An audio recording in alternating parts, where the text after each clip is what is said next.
This is a notice for all participants. This is a public meeting and proceedings are being webcast live online. A recording will also be available for playback on the Council's website shortly afterwards. Please note that your name will appear in the live stream and in the recording. Should you not wish for your image to appear on these, please turn off your camera. Third parties should not record or film the local plan hearing sessions, and neither the Council nor the Planning Inspectorate are liable for any third-party recordings. Thank you.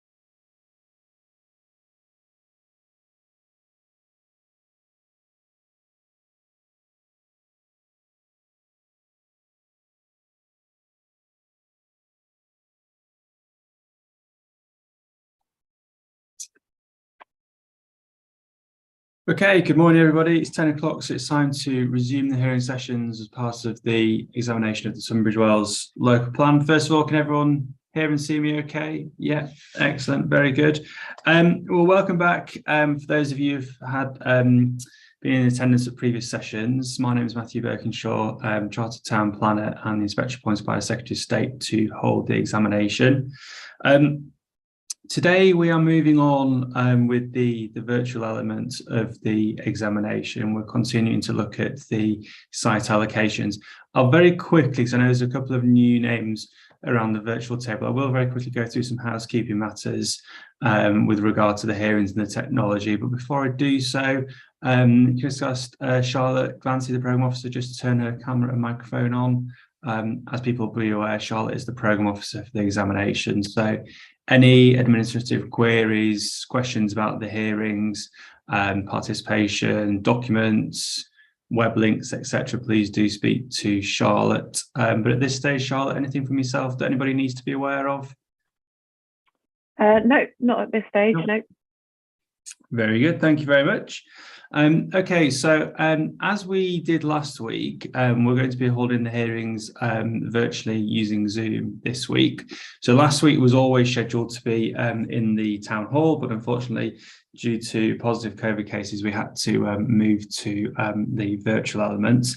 It actually worked quite well. I think we only had a couple of minor instances where people, lost sound quality or anything like that. But on the whole, it did work.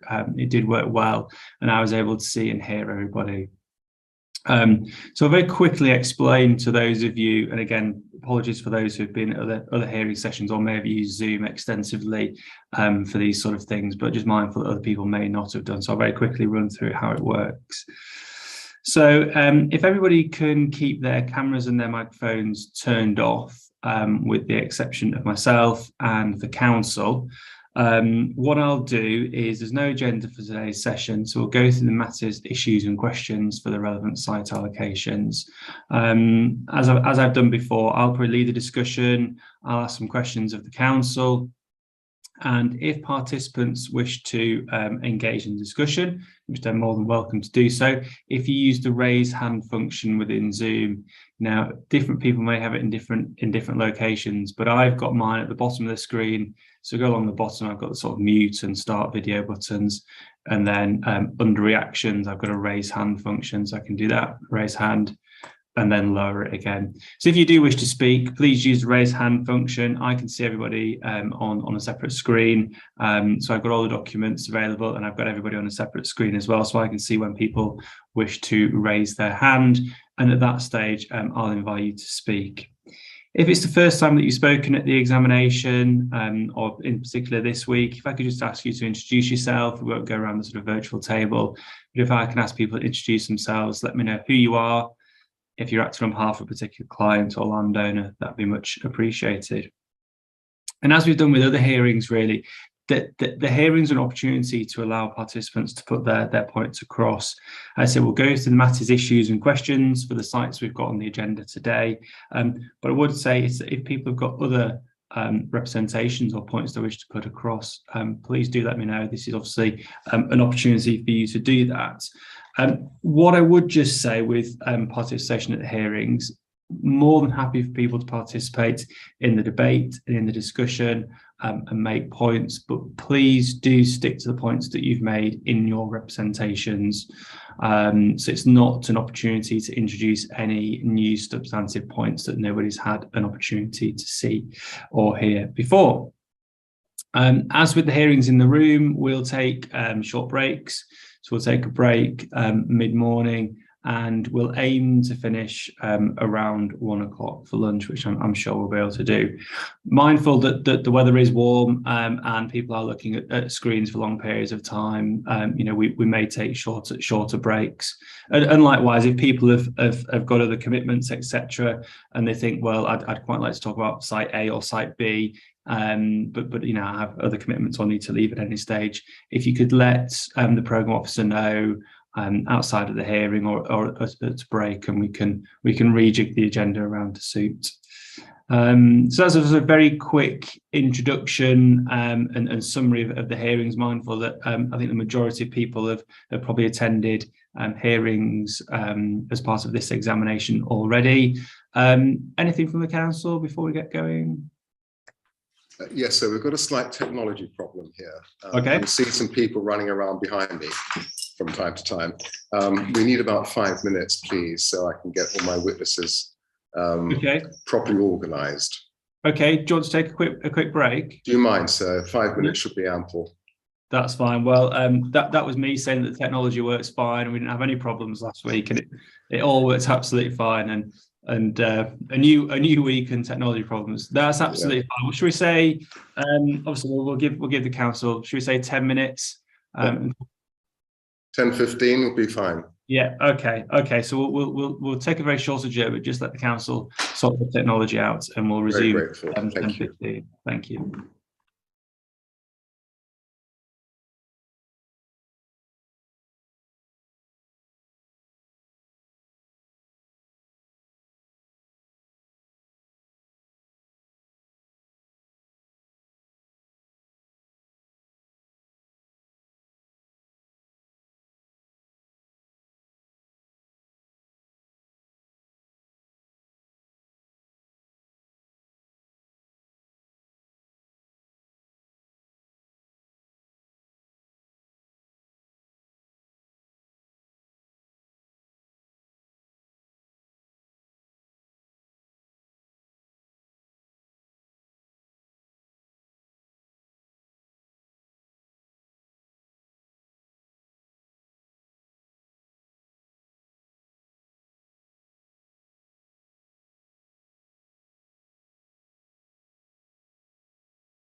Okay, thank you, everybody. It's 15:15, so we'll resume. Is the tech being sorted? Yeah, we're good to go, as they say at NASA. So we're ready to go. Excellent. Okay, brilliant. As I said, if anybody else has any technical problems, please do let me know, or Charlotte, the program officer. Okay, so very quickly went through some sort of housekeeping procedural matters, and everyone should know how the technology works and the format of the hearing sessions. So today we're moving on and continuing to look at the non-strategic site allocations within the plan. And this morning we're going to be looking at the Hawkenberry Recreation Ground, which is AL-RTW 19, but also AL-RTW 20, which is land at Culverden Stadium, as the two allocations are jointly associated. So, as I've done on previous sessions, really with the site allocations, I think it'd be useful for both myself and those participating in and observing the hearings. If I could just turn to the council, really, and in terms of the recreation ground, just explain to me what the purpose is for the allocation and whether or not it's justified and sufficiently clear to users of the plan what is proposed there.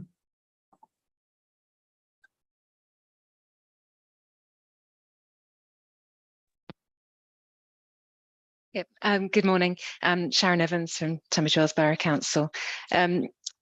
I just would like to refer firstly to the council's supporting statement, the hearing statement, page 73 of the statement there, where we set out the purpose of the allocation and the justification.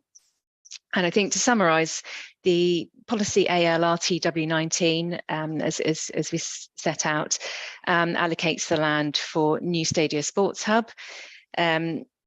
This we set out in the statement to the inspector's question 40 some of the background to the allocation. We've set out the purpose and the justification. In particular, we reference the evidence base, which has informed the local plan in this regard. And I draw your attention to the playing pitch strategy, which was produced in 2017, and that's CD 3.881I. And then the Tunbridge Wells local football facility plan, also March 2020, and the site options analysis, Tunbridge Wells Borough Council Sports Hub 2020. The playing pitch strategy in particular seeks to promote healthy lifestyles, improve opportunities for sport and recreation, and improve sports facility provision and participation. And it sets out a number of actions within that document. And one of the elements that it looked at was re-provision of sporting facilities, where it carried out an audit of existing sports pitches and identified some which could be rationalised, and part of a sort of sports strategy approach for the urban area of Tunbridge Wells, look at the provision of a new Stadia Sports Hub at Hawkenberry. And as the inspector mentioned, there are a number of sites that feed into that, the sports strategy, and that's set out quite clearly in the statement. It primarily involves the Culverden Stadium site, which is allocated under AL-RTW 20, but also a number of other pitches as well, which we've also got on the agenda for today, and that's AL-RTW 21, which is land at Colebrook Sportsfield, and AL-RTW 22, which is land at Bayham West. It's worth also noting that both the allocation at Hawkenberry and also at Rust Hall, which we've also got on the agenda for this morning, were allocated for recreation provision within the adopted, well, both the adopted local plan 2006 and the site allocations local plan in 2016. So they've both been through the sort of local plan process and been confirmed to be suitable for recreation use. Obviously, the next question that I know is on the list in terms of the differences between the permitted scheme that there is at Hawkenberry and the allocation that we have under AL-RTW 19, and we can come to that. But just to confirm that the permitted scheme takes forward the allocation from the site allocations local plan, and it's for a change of use to recreational use, whereas the allocation within the local plan under ALRTW 19, it takes that a bit further and intensifies the use in terms of a sports stadium development there. And just also to reiterate, the sports hub, it's a corporate aspiration of the council. It's identified within the council's 5-year plan. Very much the creation of new sports facilities across the borough, and it's been endorsed by Sport England also. Yeah, that's all at the moment. So in terms of obviously the difference then at Hawkenberry between the permitted scheme and the currently allocated scheme is the addition of the sports stadium element then? Yes. So what's the justification for that? Why seek to obviously there's the existing Culverden Stadium, and that's AL RTW 20, which is proposed for residential development. So yeah. What's the justification behind that strategy? Then obviously you've got this existing sports stadium, which is where the football club currently play. Why then at the sort of high level, at strategic level, this change for let's redevelop that site for housing and we'll re-provide in this location as part of this sort of wider sports hub development? Yeah, I think it's a number of factors, and I draw your attention to the site options analysis. The site options analysis, Tunbridge Wells Borough Council Sports Hub, which is PS 026, and this work, firstly the playing pitch strategy looked at the existing provision, and it looked at potentials for new provision, enhanced provision, and it was considered that the Hawkenberry area could better provide for enhanced sporting facilities. Drawing on the fact that there's already the existing recreation ground there, and a number of recreation uses already at the existing recreation ground, and then also the site that we were considering that had already been allocated for recreational use, is better located for those types of sporting facilities. Colebrook, is not as well located. Facilities not sort of fit for purpose over the longer term, which was assessed as part of the playing pitch strategy. And what about Culverden then? Because obviously the football club have previously made representations, and local residents have made representations, and there's been a general suggestion that that doesn't sort of fall into the same category of no longer fit for purpose, and there's been representations to suggest that, well, that's an existing site, and obviously the football club operate from there and have done for many years. So just in terms of the ALRTW 20 site, which is the existing football ground, what's the justification for that one being redeveloped for housing and then moving it here? Is there issues with that site? What's the justification for that redevelopment which feeds into this allocation?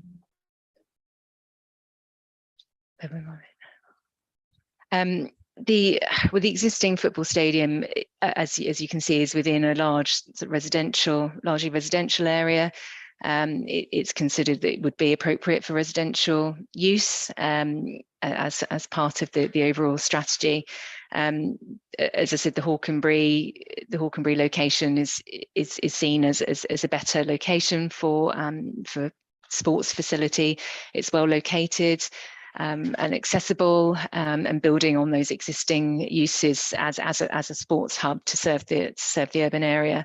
There's also a number of sort of sports football groups which have been consulted as part of the process, and it's considered that the Hawkenberry site is well located for them in terms of matches. There's the football facility plan also, which I make reference to within my statement, and that very much it's a priority action in terms of the Hawkenberry area for the sports hub. It's considered that's well located, and that's been identified within that work as well.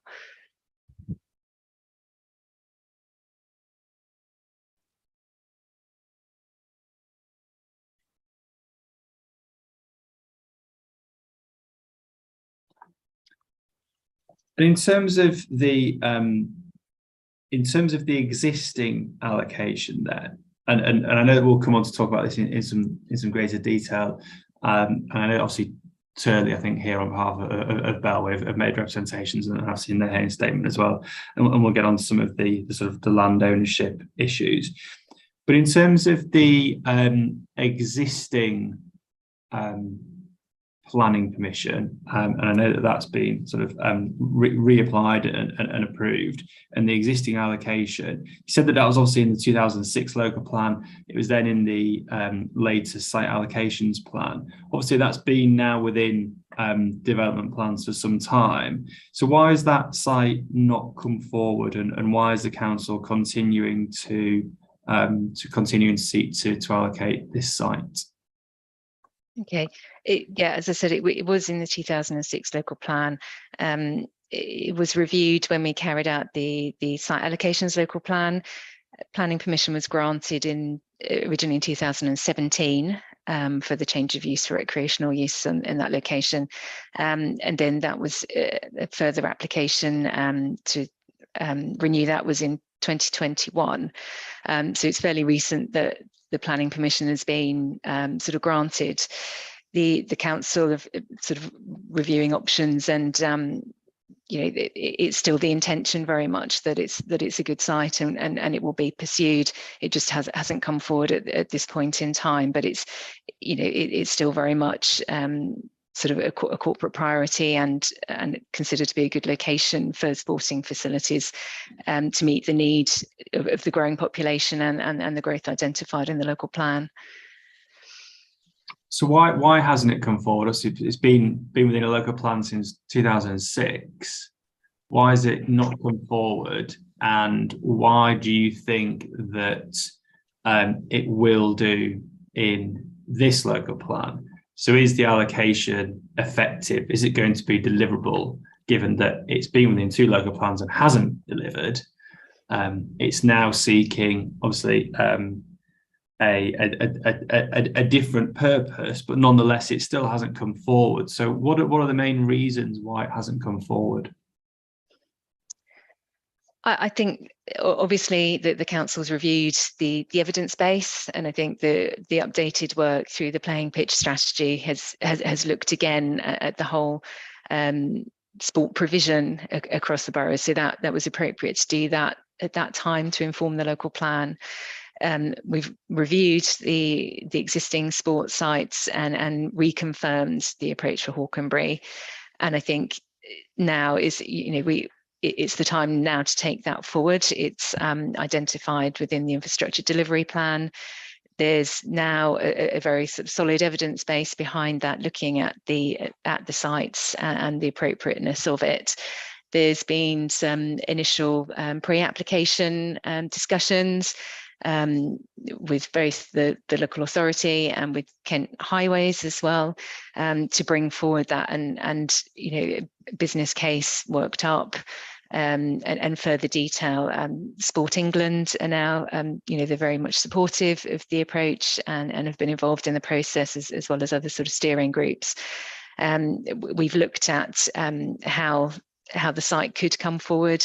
Obviously, the site isn't within the ownership of the Borough Council, as we've acknowledged within our statement, but we've looked at the process that would be required to take to bring the site forward for development. There has been approaches to the landowners, that hasn't come to fruition as yet, but we would continue to have discussions with them, or go down the compulsory purchase order route if necessary. So if I can just add, in terms of what's the factors that a council needs to consider when taking forward sports and leisure facilities. There are this council operates essentially a sports and leisure contract, so there is a need to align the timings of the letting the contract with its other priorities. And the property side of things. So in terms of taking forward the acquisition of this site and then the change of use. So there's been various matters which have meant that the council hasn't taken forward the existing 2016 site allocation local plan allocations to this point. And one of those, I should say as well, has been the fact that this local plan has been produced, which does propose slightly different. It proposes a different development at Hawkenberry. So again, that has factored into the council's reasoning as to why it has not taken forward these sites at this point.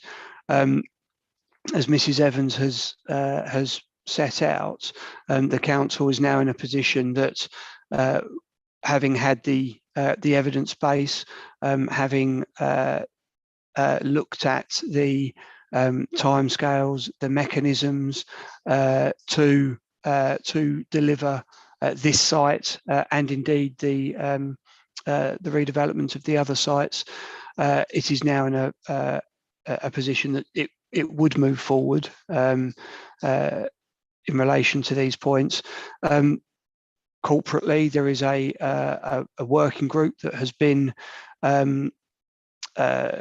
which includes parks, leisure, property, which has a clear route forward, subject to these allocations being found sound, and that would, again, that work would commence very promptly next year.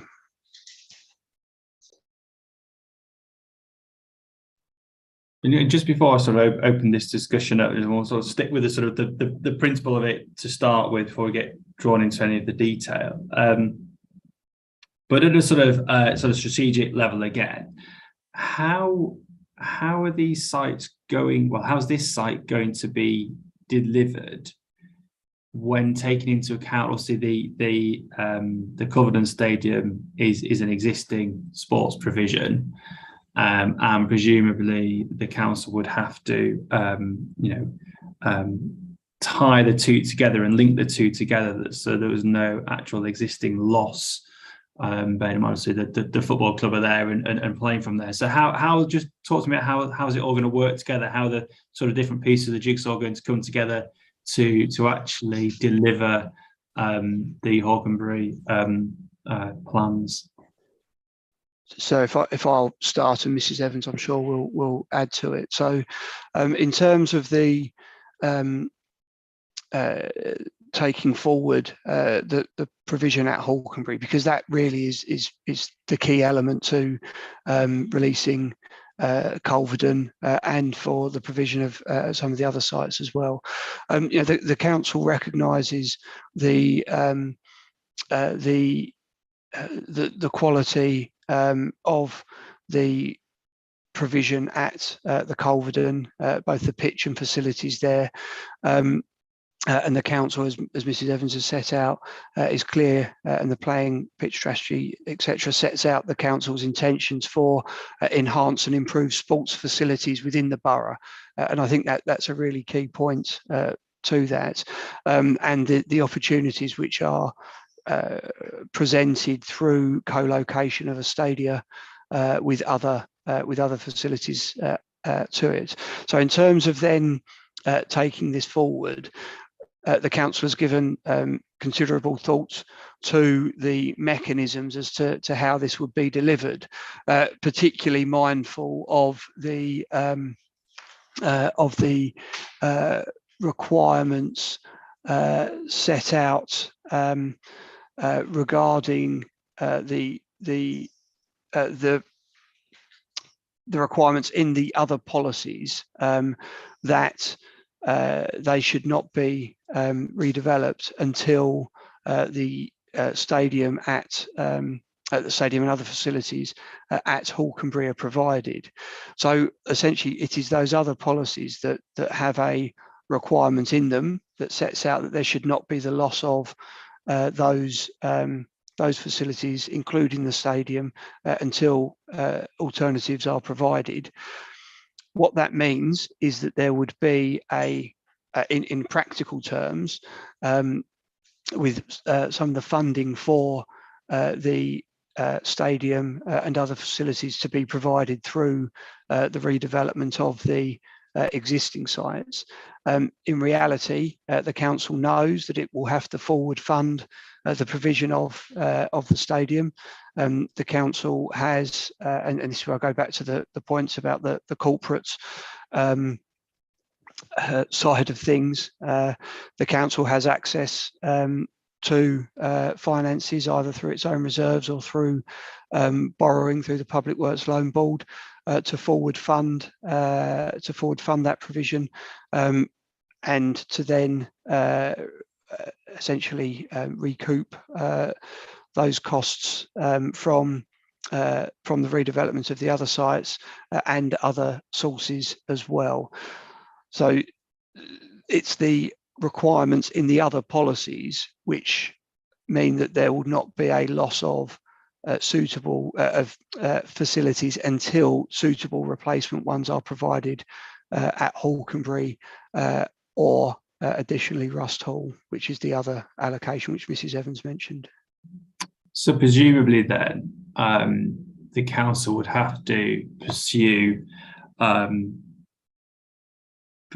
potentially, given, and we'll obviously hear from Mr. Murray Cox in a minute, but given the position that that the sort of that Bellway on behalf of the landowners have set out, it sounds likely that the council are going to have to pursue potential CPO, try and compulsory purchase this site, then fund the construction of this new stadium and the sports hub before certainly Culverden can then be even released for residential development. So is the viability evidence that supports the plan, has this looked at the costs associated with all of that then, and the cost of building the new stadium, and whether or not then that funding can be sort of recouped in the sort of way that you envisage? So the viability, so yes, absolutely, and the council is aware of that. It's aware of the chain of events. It's aware of the timetables to deliver this. The viability work itself didn't look at so that the whole plan viability work undertaken by Dixon Searle Partnerships didn't look at these sites in particular, but the council has cost estimates from 2019. Obviously, they will have changed, but it has those estimates. It has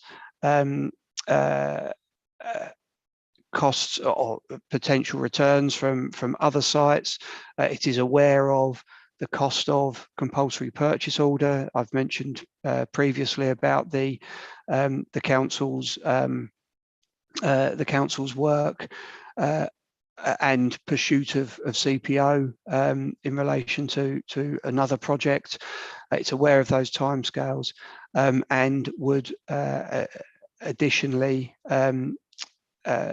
then, if we end up at the extent of if we end up having to go all the way through compulsory purchase order, so both the costs of the proceedings, but also the acquisition costs as well.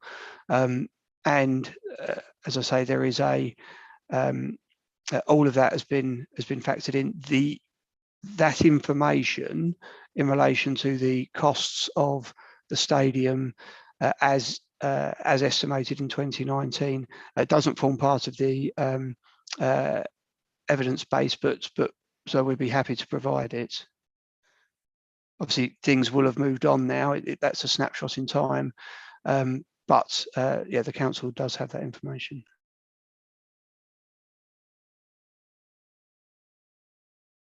Okay, let's see what participants say. We'll go to Ms. Aikenhead first, please.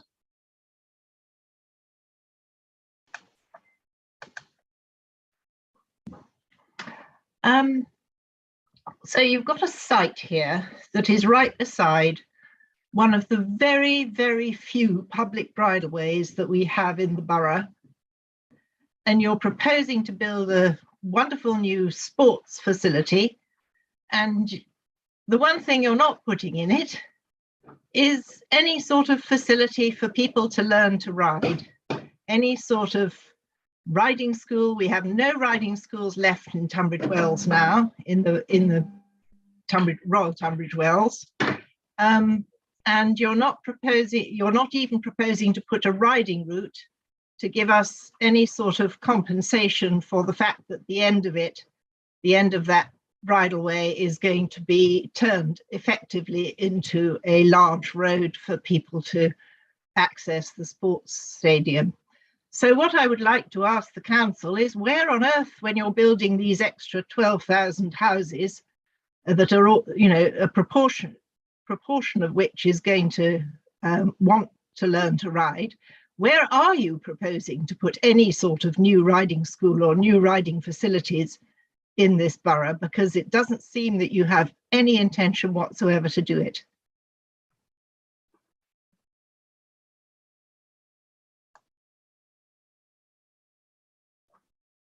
Okay, thank you. Mr. Murray Cox, please. Good morning. Thank you, sir. It strikes me that the council's commentary just a few moments ago deals with questions 40, 41 and 42. If you're happy for me to do so, I'll deal with those at the same time, and might come back to a couple of points that the council have said towards the end as well. So in response to your first question, number 40, we say it's not clear what the purpose of this policy is. It refers to the Stadia hub, but the reality is that the LPA, Tunbridge Wells Borough Council, has twice granted planning permission for itself for a different form of development. Now, obviously come back to that later on. And of course, one of those permissions was well in advance of this plan, but the other one was in 2021, so it's extremely recent. But picking up on some of the other points, we've always been under the impression that the purpose of this allocation was to be justified because it would provide a replacement facility essentially for the football club. However, we now have a situation where paragraph 225 of the council's matter statement recognises that the club's existing facility is adequate, but it goes on to explain that the council owns that site and therefore the terms of the lease as well. And I draw attention to paragraphs 3.7 and 3.8 of the playing pitch strategy already mentioned. 3.7 of that document talks about the oversupply of adult pitches, essentially what is used by organisations such as Tunbridge Wells FC. And paragraph 3.8 states, amongst other points, the Borough Council would like to remove some current sites for housing. Even if this sort of facility is required, it seems bizarre that the Borough Council would seek to direct it to a site which it does not own, has no legal interest, and where it has never sought planning permission for what the allocation seeks, and where it's only made one offer, as far as I understand, to the landowner, which was dismissed out of hand because they have no intention of releasing it for those purposes, and where the football club say that their existing facility is adequate. And at this point, I just note that the Borough Council, as far as I understand, is the owner of the other sports sites that have been mentioned as well. So that's sites 20, 21 and 22. Just picking up then on your question 41, the simple fact we say is that the existing consent, as I think has already been agreed, bears no relationship to the scheme that is allocated or proposed to be allocated. And as far as we're concerned, there is some concern that the permission is some sort of stalking horse to justify the policy. Already referred to paragraph 225 of the council statement and the adequacy of the existing facility. But if that is the case, and the stadium project was envisaged to serve the football club, as seems to be the case from criterion 1 of the policy, then the existing permission is essentially irrelevant, as far as I can see.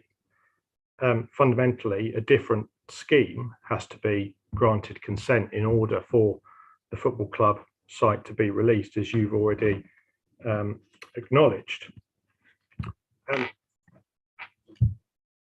Question 42, about how will the relocation of the football club be achieved? This is essentially our fundamental objection. The site allocated under reference 19 is owned by Bellway's landowners. The Borough Council relies on this allocation delivering the Stadia project, and as I said twice, it sought permission for something else. The first of those permissions back in 2017 obviously was accompanied by a range of conditions. As far as I am aware, the Borough Council has never made any attempt to discharge those conditions in the 3 years that it was extant for. I said it's only made one offer to the landowners, but going back to the point of funding, which you picked up with the Borough Council as well, the Culverden Stadium site is contingent on the alternative being released. The alternative is contingent on the Culverden Stadium site coming forward. Those 2 points in time don't appear capable of coexisting alongside each other.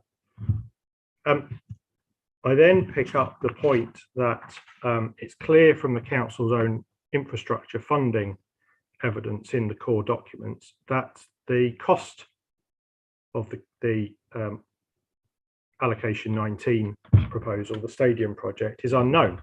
The evidence in that document says TBC for the cost, but it says the sources of the funding will be via the infrastructure levy, whatever that turns out to be, of course, and Section 106 funding, but there's no indication what the schemes involved in that will be, and therefore we don't know at this moment in time, A, what the cost of the project is, and B, whether financial obligations from other sources will satisfy the SIL 122 brackets 2 tests.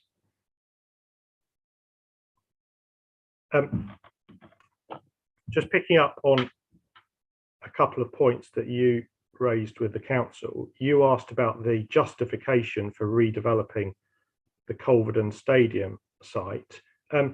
I didn't hear anything that explained how the same objectives couldn't be achieved on that site, other than the fact that it was a suitable location for residential development. My only other points were on funding as well, but I've just gone through that. So I think for now, sir, that's probably everything that I've got. Okay, does the council want to come back on any of those points? Sorry, before we do, I'm just seeing another hand go up from the Civic Society, so we'll go to the Civic Society next, please. Yes, thank you, sir. The previous speaker has in fact raised several of the points I might have made, so I won't reiterate those. What I would like to pick up, though, is Sharon Evans, I think on more than one occasion, said that Hawkenberry is well located.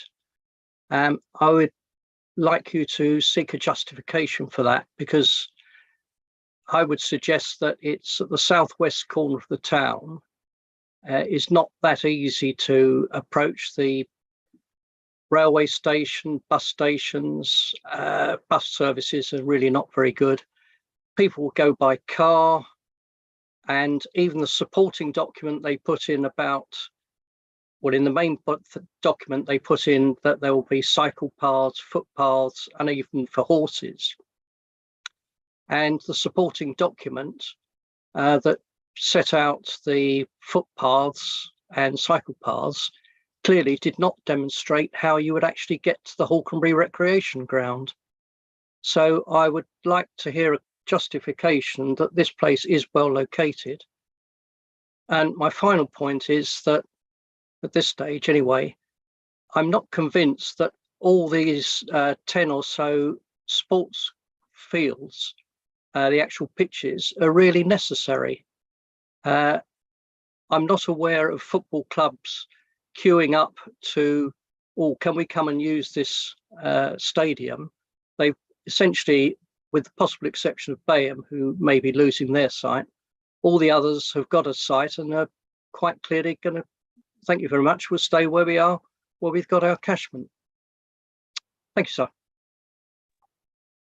Okay, we'll come on to talk about the sort of highway and accessibility, but in terms of the principle, I'll go back to council if they want to come back on any of the points, in particular the point that Mr. Murray Cox made about the playing pitch strategy and this sort of surplus of existing 11-a-side pitches for adults.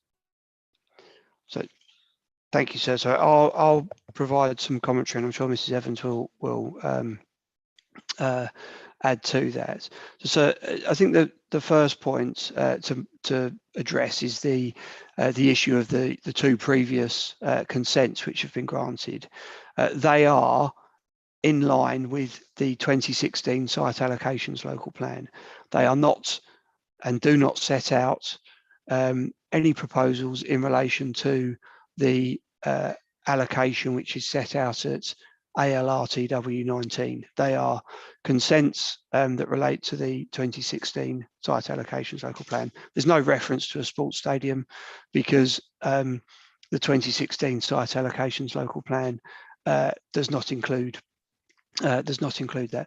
The council has pursued those applications and because it is one, it was during the course of developing the local plan and there was no guarantees that the policies which are set out in it were set out in the draft local plan and then in the current local plan would be taken forward, and you know, the council will need to in the event that these allocations aren't included, we'll need to progress with alternatives. Moving on to the points in relation to the existing pitches and the pitch provision for the stadium. So the overall, whilst it's recognised in relation to adult 11-a-side, that's what the playing pitch strategy sets out. It also indicates the requirements for other smaller, different size pitches, and the allocation would allow for those provision of a multitude of different pitches, different sizes, different configurations, which would reflect the need. In terms of the sports stadium and the itself, an 11-a-side pitch only really used by the football club themselves, not more widely. It sits unused for the majority of the time that it isn't being played on, i.e. Saturdays. So I don't know if you visited the Culverden Stadium. It might be worth doing so. It is that part of Tunbridge Wells. It's rare to find a flat part of Tunbridge Wells at all, but that part, it does slope down towards the valley to the north. The land levels at Hawkenberry, and that is then reflected in the pitch itself. And you'll be able to see the pitch and the level of the pitch at Culverden. At Hawkenberry, yes, there is still a slope there, but it is substantially less. And I think so that the key is that it provides the opportunity to co-locate other smaller pitches together with a stadium that would have pitches that can be used much more intensively than is the case at the Culverden ground at the moment.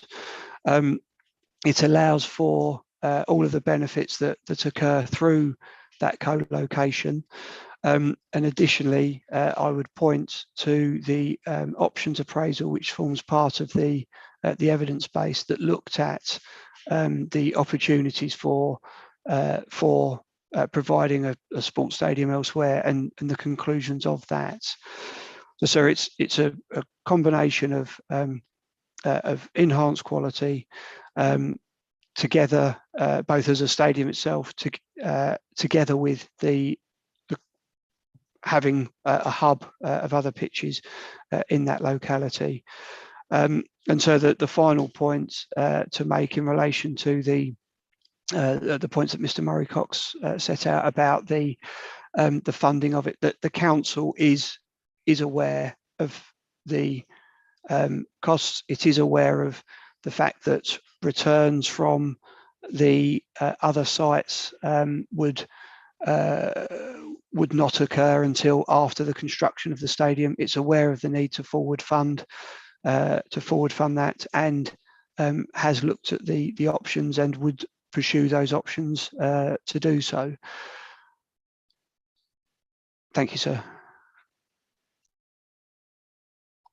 Okay, I think if that's not covered in the Dixon Searle report, then the evidence that you referred to probably does need to be provided, just in terms of demonstrate how the council has looked at the deliverability of this, in terms of understanding at least the sort of high level strategic cost implications of so forward funding this, potentially pursuing CPO, providing the replacement facilities, etc.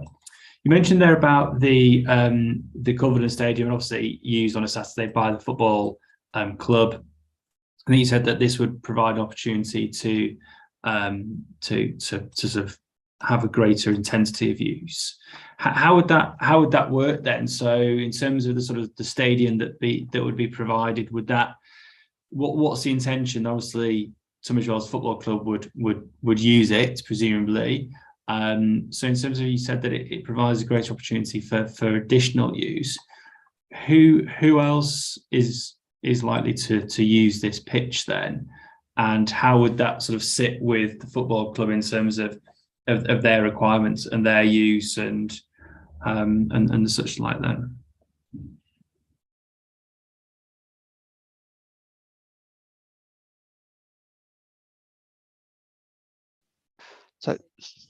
So the key would be that it would be an all-weather pitch at that location to be used by, and this is something which commonly occurs with other stadia that have all-weather pitches. They can accommodate a greater intensity of use. So my understanding is that the usual arrangements are that the main club which operates there would have priority over the use of the pitch. It will be at other times this isn't needed for that club, that it would be used by others. It provides the facilities to not just be football, but to be other sports as well. And essentially it is, which is also set out as part of the playing pitch strategy. It's about ensuring that a rationalisation of the pitches, so that they're in hubs, so they are better used, they're used more frequently. In turn, that allows for better maintenance of those pitches and the provision of the facilities there. One of the issues identified in the evidence base is that the scattered and relatively small scale nature of a number of the pitches means that it is difficult to get the balance between usage and maintenance correct. Many of them are underused, which in turn means that maintaining them can actually be rather difficult. The provision of hubs is an element that addresses that as well, and this is where it covers more than just land use planning in terms of the playing pitch strategy.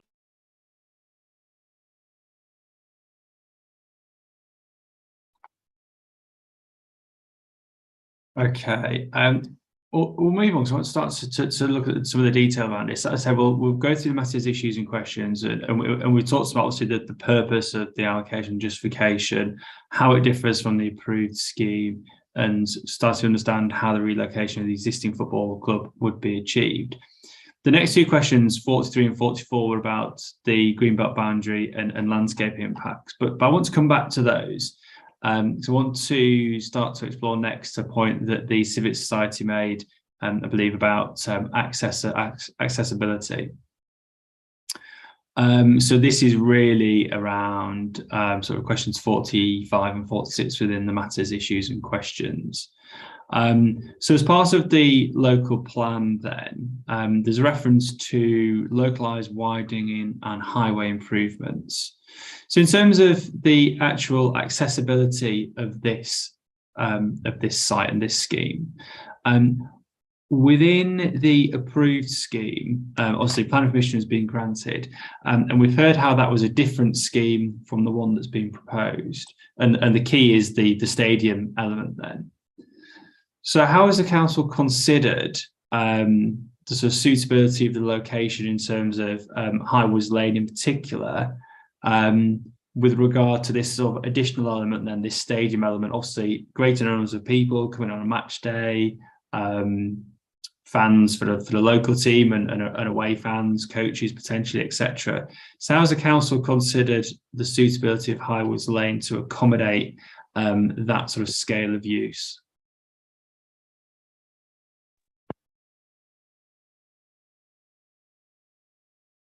Yeah, just firstly, coming back to Mr. Lippard's point in terms of the overall accessibility of the site, I just wanted to draw attention to the Tunbridge Wells Borough Council site options analysis for the sports hub. It was July 2020, and this sets out a sort of an analysis of alternative sites that could be of the right size to accommodate a sports hub, and there were 20 sites that were assessed as part of that process, and there's quite a detailed consideration of those sites and sort of conclusion at the end of that where it sets out sort of suitability and it includes accessibility as well in terms of the sort of there's accessibility and sort of population, catchment population considerations, and considered those sites that were put forward. And I think we previously referred to, there aren't that many sites within the urban area of Tunbridge Wells that would be of the suitable size, location to accommodate a sports hub. So that's all fed into that process. And then coming back to the specifics of the in terms of question 45 and 46 in terms of the access and highways, we set out in our statement there, recognising that obviously there is the consented scheme, but that's not as intense use as what has been proposed through the allocation. The commentary sort of sets that out clearly, and the policy in the plan allows for that. Highway considers the access into Highwoods from Highwoods Lane for the site for vehicular access, and it considers that would be appropriate. The localised road widening would be required. There's also references within the policy to improve cycle pedestrian linkages as well, to facilitate those sort of alternative modes of transport to access the facility. So in terms of, we'll come on to talk about the actual specific access to the site. But in terms of the sort of the immediate surrounding area, Highwoods Lane then, what in terms of road widening is envisaged there? So what's envisaged, and how would that be achieved? Sort of again, sort of land ownership, deliverability. How's that physically going to be implemented?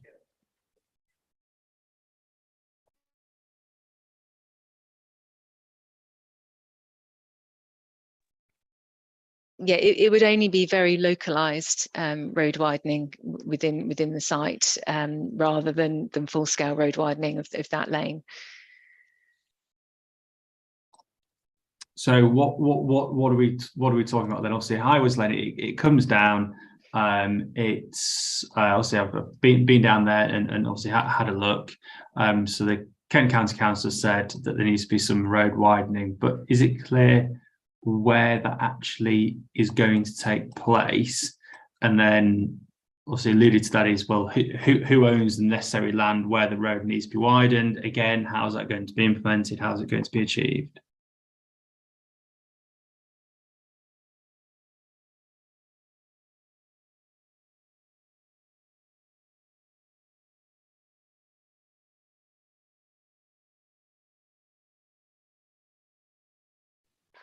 So Highwoods Lane, starting obviously from the western extent of it, so the eastern edge does not. Sorry, the eastern end of Highwoods Lane. There's a couple of farms up there, very limited number of individual houses. It is not a location from which people would travel. So it's all about the western extent of it. So the proposed widening is as one has passed, if you're travelling along Highwoods Lane from Halls Hole Road, which itself is then linked to Forest Road and Bay Hall Road, which is one of the main routes into the centre of Tunbridge Wells. It's in close proximity to, relatively close proximity to the town centre. The road along Highwoods Lane, you pass Chester Avenue and then Cleve Avenue, which is on the both on the southern side. There is then you then travel between two trees, and the road Highwoods Lane narrows again beyond Cleve Avenue to the right. Opposite that, you have the entrance to the Bowls Club, and it is at that location that the Highways Authority consider that further widening is required. That would be on the southern side, i.e. the land which would form part of the allocation. There's an existing relatively low hedge in that location, which would need to be removed for a relatively short part. It's understood to allow the widening before the access would then be taken just beyond the access to the Bowls Club to the north. That's the position, sir, that's envisaged would require widening rather than Highwoods Lane itself, where you have the residential areas on its southern side. In the hearing statement provided by Bellway, there was included in that was the consultation response from Kent County Council Highways dated March 2021, and that was in reference to the now approved scheme, which we know was for a less intensive use. Within that Highways response, it says the narrowness of Highwoods Lane (brackets) owing to unrestricted on-street parking is therefore a concern. and the applicant should provide analysis to illustrate how this would work on a match day, including how road widening referred to in the transport statement would improve the situation. And you read the paragraphs that go beyond there, and it says the transport statement states that there will need to be some localized widening of the lane to allow for 2 cars to pass easily. And again, Kent County Council asked the applicant to provide a plan showing where this widening is proposed.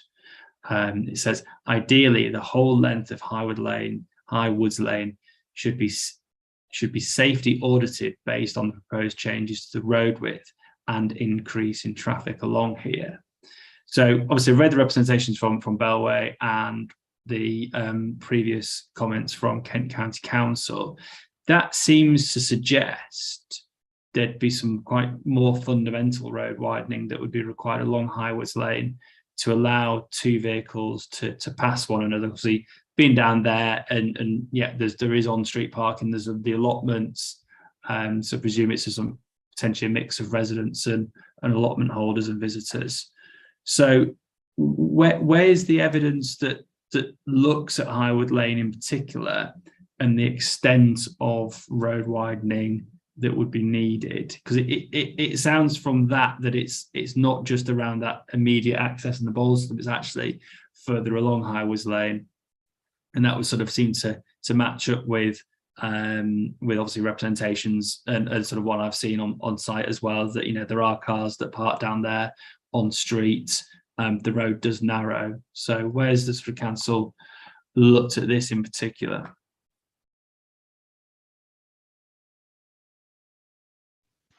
So if you just bear, sorry, if you, I'm just giving me a minute or so just to pull up the relevance.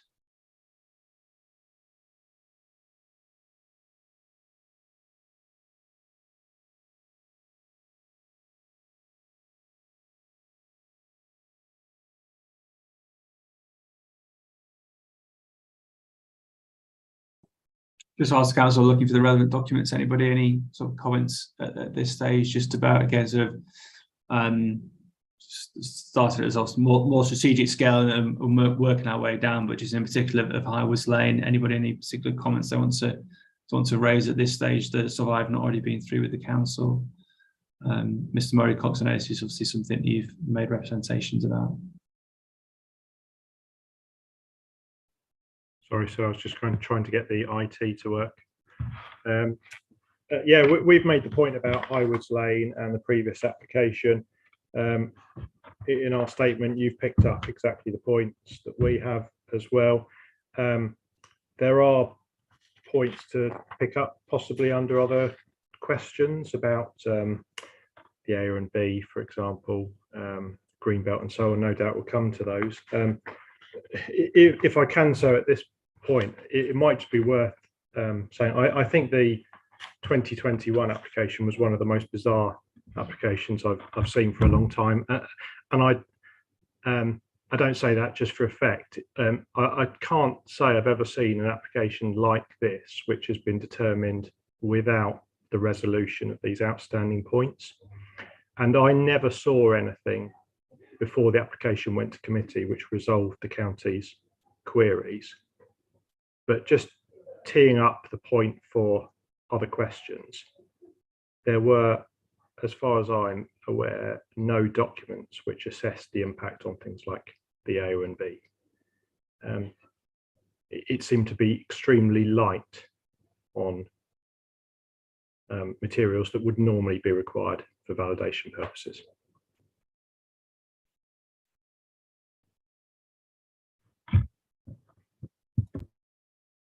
Okay, so nothing further on the access. Okay, so we'll go back to council then. So it's just this question, obviously, Kent County Council raised some concerns in the previous application. This is for more intensive use. Seems to suggest some sort of more whole-scale road widening is going to be needed. So yeah, how the council considered that and how is it going to be achieved?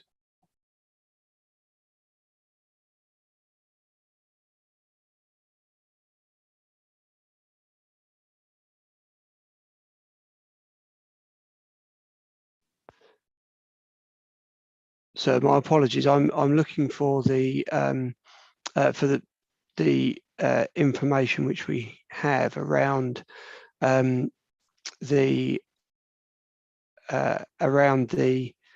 exactly this point as to the extent of any road widening. It's council's understanding that it is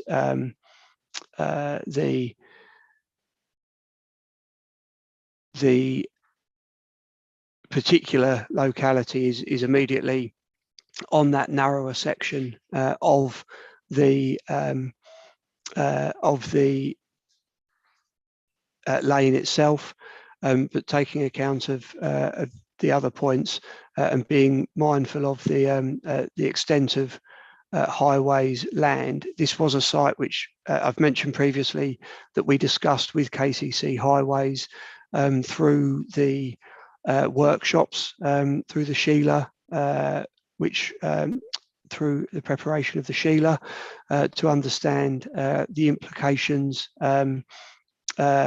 on each of the sites. And so I don't have to hand the results of that, which is what I was looking for.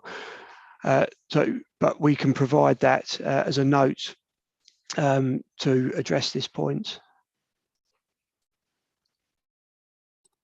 In terms of obviously you come down Highwoods Lane, and I think you have to produce something, especially from Kent County Council. So the only information I've got is in relation to this sort of less intensive 2021 scheme, which does seem to raises some concerns about it. So there does need to be I think a note from Kent County Council just clarifying exactly their position would be useful.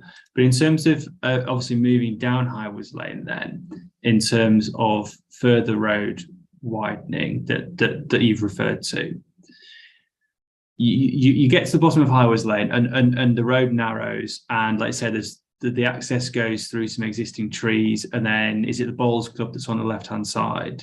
Yes, sir. So where you do talk about road widening there, again, what ownership is that sort of northern side of the road in? You've got the access to the Bowls Club. So who owns that land there? It's understood, sir, that land would not be needed for that localised road widening, that would occur all to the southern point of Highwoods Lane.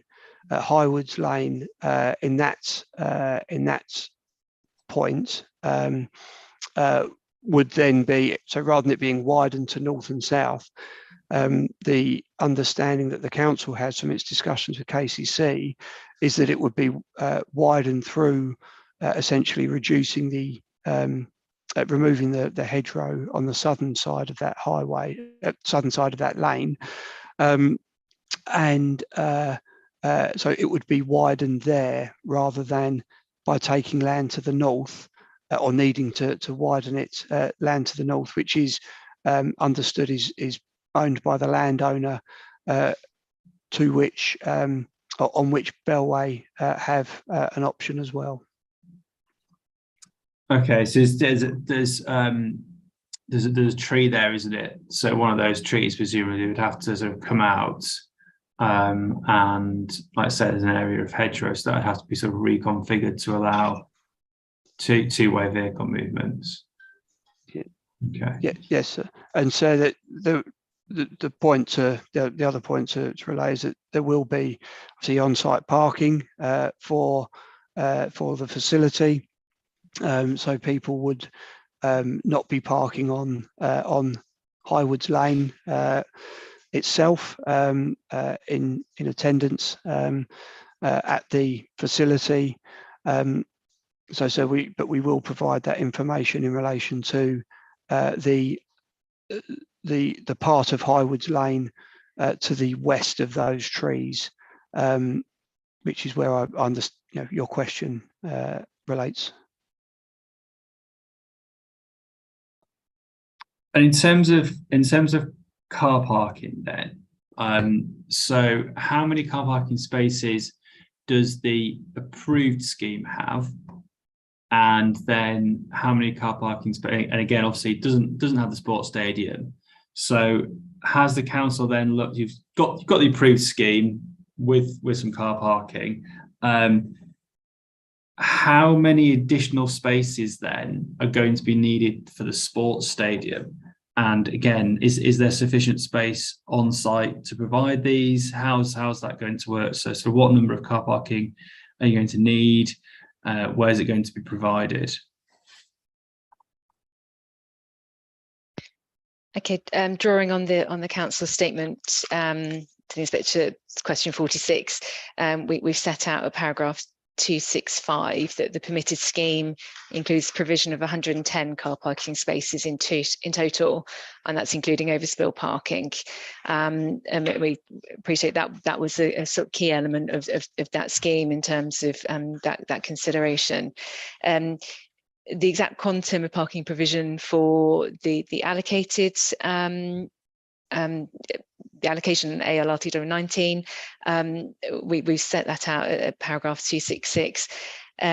We understand that approximately 150 car parking spaces would be appropriate, and some of the sort of initial work that's been carried out as part of the sort of drawing up the proposals shows that would be able to be accommodated within the site and accessed via Highwoods Lane, as we were just discussing. I think it's also worth noting that in terms of that provision, you know, that the highest sort of end of that provision is really when there'd be sort of bigger games there, cup matches or special games, but generally, you know, the parking provision wouldn't be to that level required, but the site can accommodate what it, you know, the maximum that would be required.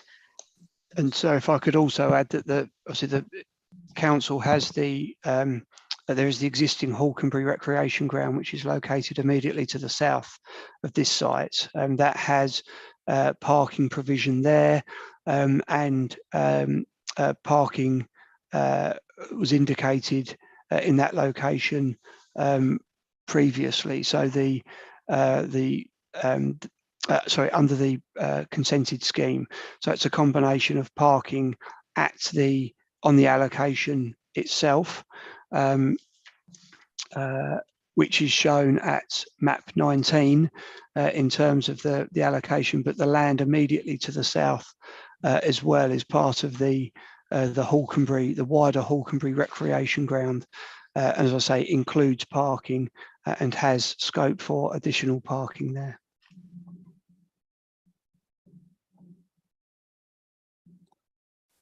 Okay, Mr. Murray-Cox. Thank you. So just a very quick point, which Mr. Bourne has actually partly dealt with already, but just for clarity, 2.36 of our statement for this session refers to the transport statement and the County Council's response on the 21 application. The transport statement refers to 65 spaces, yet the master plan shows 65 spaces plus 15 spaces on grass mesh. To make up the balance to get to 110, you then have to note that the additional 30 spaces are adjacent to Hawkenberry Pavilion, so not within this site. Just a point of clarity. Sorry. So there was 65. So on the approved scheme, there was a car park of 65 spaces. There was an additional 15 spaces on sort of some reinforced grass mesh. There was then some additional parking on the existing Hawkenberry recreation ground. So to get up to your sort of 150 then, how much additional parking is going to be needed at the existing recreation ground then? And sort of what sort of scale of parking we're talking about there?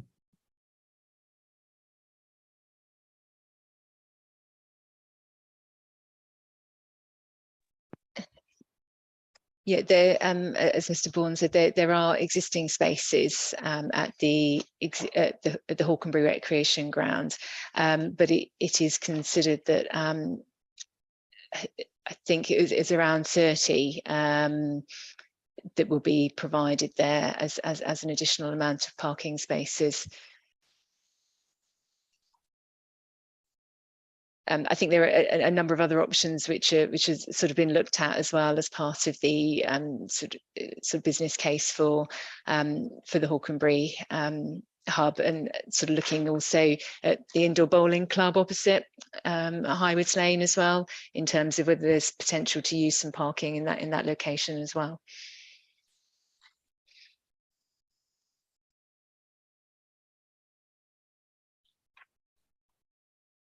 Mr. Lippard?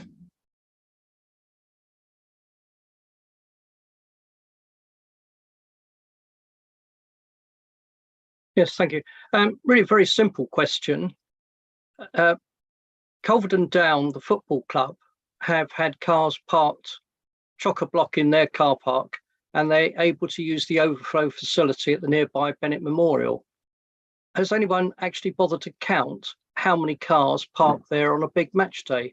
Because if we knew what the demand was, that would be a great help in then working out what the potential supply needs to be.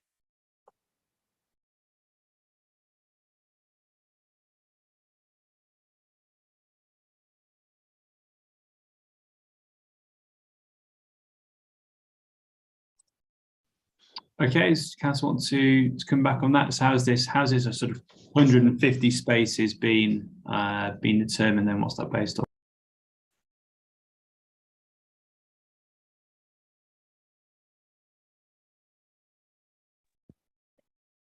Yeah, as part of the work that was done through the sports strategy, and then looking at KCC standards also, and looking at very much looking at the patterns and the use at Culverden Stadium, that the 150 figure has been arrived at as being appropriate to accommodate that. So the work which has been undertaken, Kenton Medway Structure Plan vehicle parking standards, sets out that for a 3,000 spectator stadium at maximum occupancy would result in a requirement for 200 parking spaces. The average, and it's set out in the council's council statement, at present around 300 spectators visits on a match day to watch Royal Tunbridge Wells. Sometimes it's slightly higher, sometimes it's a little less. Having regard to the fact that the stadia is expected to provide for an improved stadium, potentially allowing the football club to progress through the football pyramid.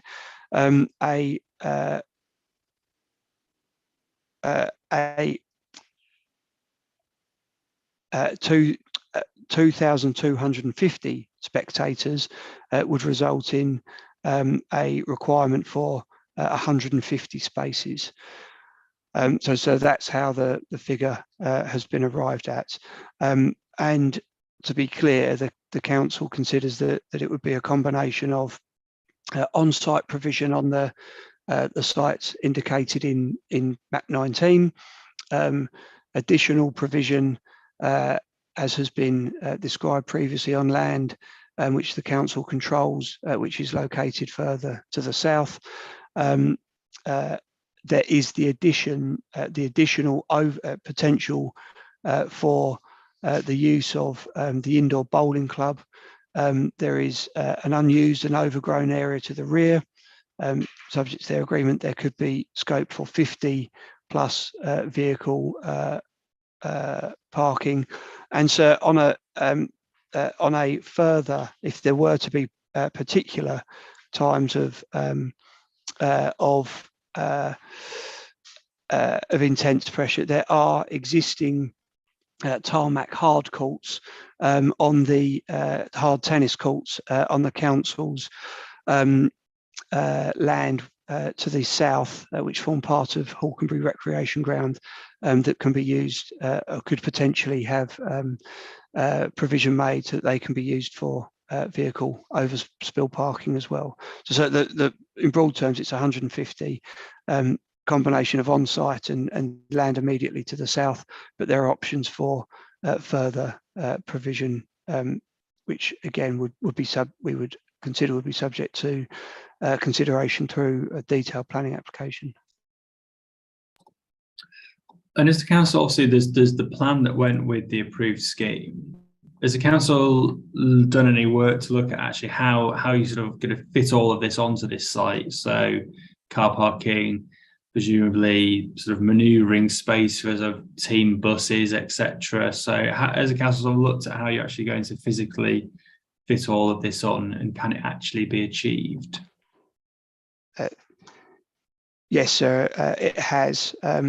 The council, as part of the work which I explained previously, the council has undertaken work both as local planning authority, but particularly in terms of its sports and leisure elements, to make sure that in line with the overall playing pitch strategy and the corporate approach to this, it has considered the scope for provision of a number of different pitches on the site, including the stadium, how they could be aligned, how they could be used at different times of the year, for example, to accommodate cricket as well. And it has that has led into the documentation which the council has been considering through its corporate channels, as well as its which have then informed the view for that these elements can all be accommodated on this site.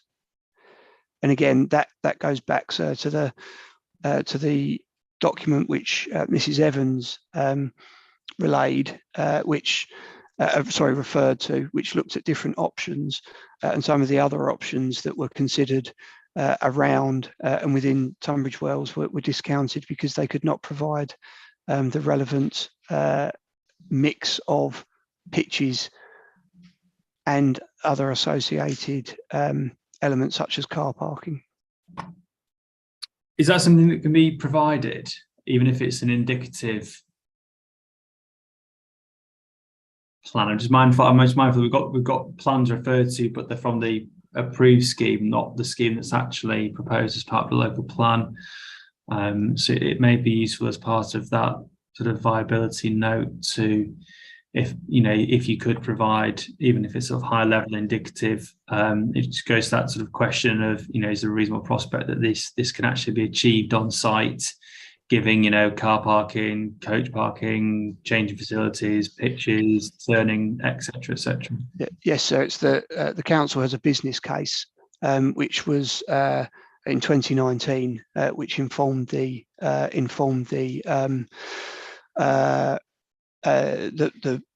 overall decisions around deliverability and the points which were made previously.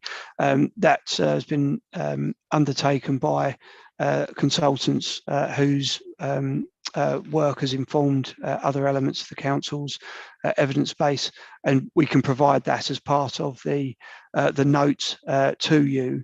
That sets out the different pitch configurations that can be provided together with. So it deals with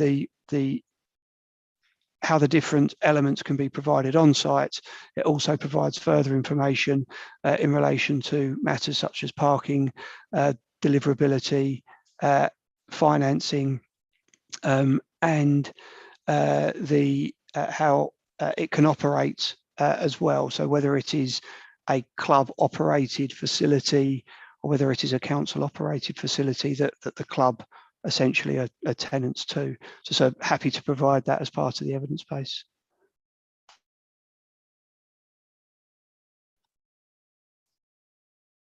Okay, bear with me. Okay, so we talked about access and some of the concerns there and the car parking. We skipped over two questions, which is about the Greenbelt and AOMB. So just in terms of the Greenbelt first. So the site's currently in the Greenbelt, is that correct? Yeah. And as part of the policies map, then, is the council seeking to remove the land from the green belt, or would it remain in the green belt?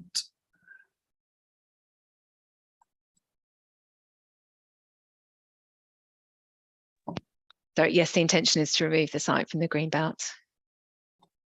And again, just what's the sort of what was the thinking behind that then? Presumably, was the approved scheme approved on the basis that it was not inappropriate development? Is that? Yeah, the approved scheme was development that was appropriate within the green belt due to the recreational sports pitches, whereas the allocation is seeking built development. So it's considered, although some of the elements of it would be appropriate within the green belt, to accommodate built structures, we would need to remove it from the green belt. Okay. And just in terms of obviously the exceptional circumstances then that are necessary, what factors have you taken into account, and cumulatively then why do you think there's exceptional circumstances to remove this land from the green belt?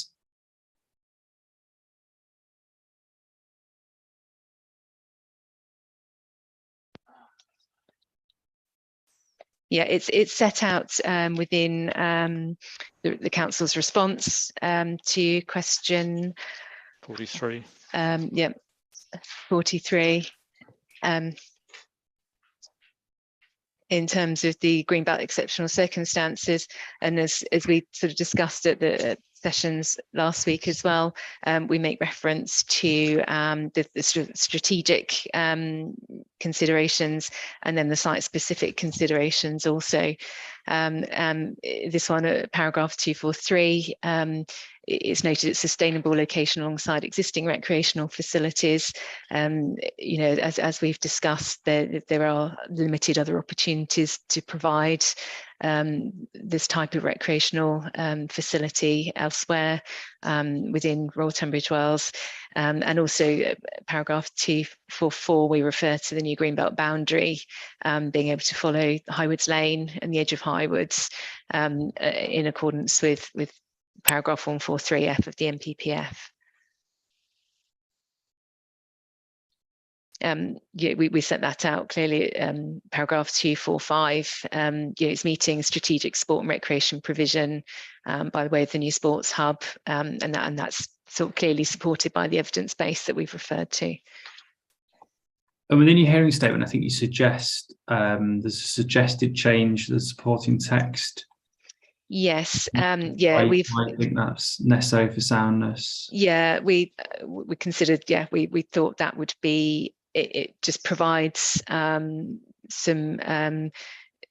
reassurance that the only reason to remove the sites from the greenbelt is for sport and recreation purposes, as set out within the evidence base, and so we just want to make that absolutely clear within the policy, within the sort of wording that supports the policy, that you know the removal is only justified for those sport and recreational provision. It's not to be removed for any other uses. I think the problem with that is it falls into, obviously, I can only recommend changes that are necessary for soundness. And what the council has done is sought to justify the removal of the land for the green belt. And I don't know that it's almost inferring that other uses would be inappropriate or not acceptable on that parcel of land. Obviously 5.1.5.118 already talks about why the site was released from the green belt in order to facilitate the provision of the sports hub. So whilst it's one of those changes, whilst it may benefit the plan, you know, I can't, my role is only to address soundness issues. And I don't think there's necessarily, I think it's fairly clear when you read the plan as a whole why the land was removed. So I'm not entirely convinced that that's necessary to address the soundness issue. Okay. Any views then from participants just around the sort of exceptional circumstances, as the council have set out the reasons why they think the justifications there to remove this land from the Greenbelt? Any representations on Greenbelt matters? Yeah, go to Ms. Aikenhead, please.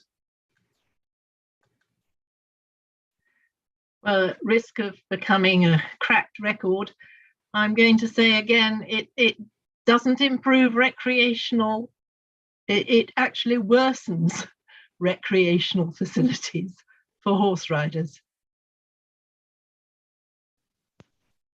It worsens accessibility for horse riders. So where at the moment then, let's just bring the plan, where at the moment does the bridleway run? It runs down the entire length of Highwoods Lane. And so a question for the council then, as part of this proposal, would that provision continue? Was there any sort of changes that would sort of prevent that access or change it in any way?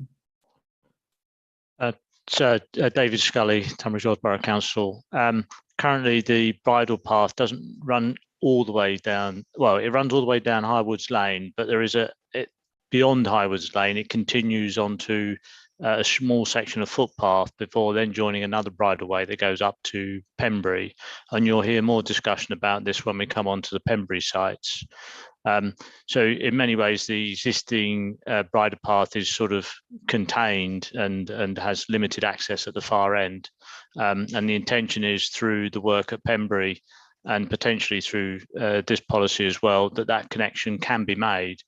So overall, there will be an improvement to the bridleway network in this area as a result of the development. And the majority of the vast majority of Highwoods Lane as it exists at the moment would not be affected by the development.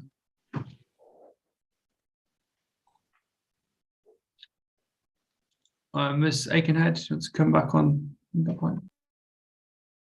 Yes, there's currently a DMMO application on historic grounds to have the entire length all the way to Pembury as bridleway. So I wouldn't necessarily agree with what Mr. Scully says on that. But in terms of this development, then there's and in fact, you know, horse riders in the past used to ride all the way through. So in terms of the impacts of this development, then obviously we've heard the council talk about some of the access changes that would be needed. But in terms of the bridleway, in terms of sort of wider pedestrian access, there'd be no changes. There'd be no sort of diversions or stopping up or anything like that that's required. No diversions or stopping up. Merely the fact that you're going to be dealing with a great deal more traffic on it.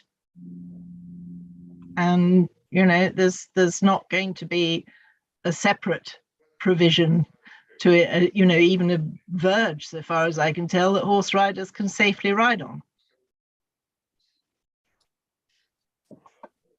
Anything with the council? Just at the Tunbridge Wells end of the bridleway, sir, it's already extends onto the major highway network, and so the difference in any change or intensification of use is only that short section of Highwoods Lane, which joins with Horsehole Road. Beyond that, there's no material difference.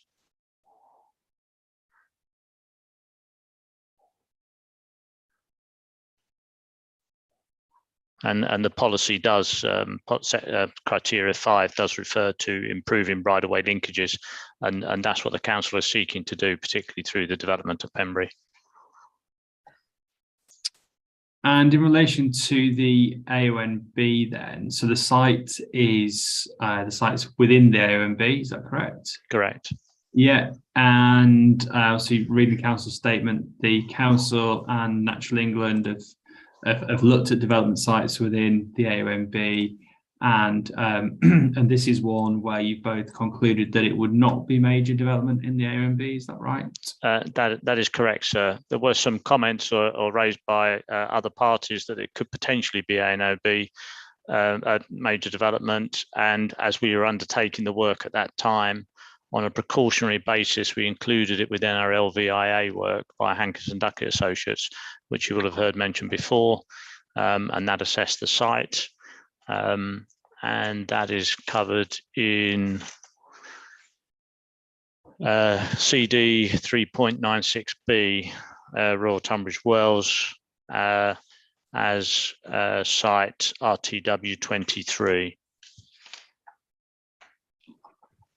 And what did that LVIA work conclude in respect of impacts on the AONB for this sort of form and scale of development proposed?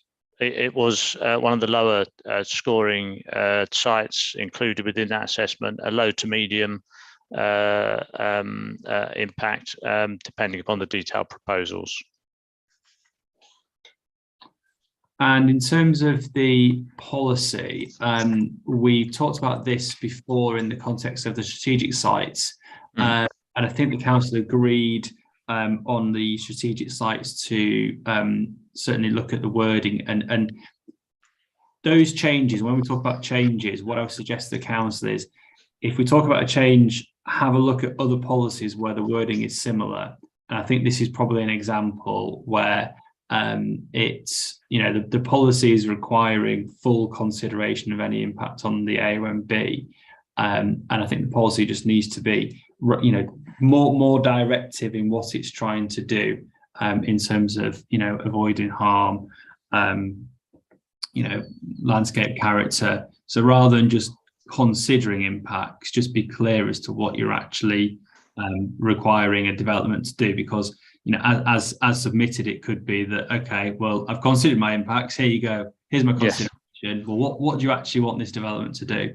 And I think we talked about that on the strategic site. So when you look at the wording, and when we talk about these things, sort of sense check other policies as well, so that if one change on one policy is needed, there's probably a consequential change to other policies, and it's just avoiding things like giving a consideration to something. It's like, okay, I've considered that. Well, what do you actually want me to do? It's, it'd be either avoiding harm or minimizing harm. Yeah. So just look at the wording in that regard. That's noted. Thank you very much, sir.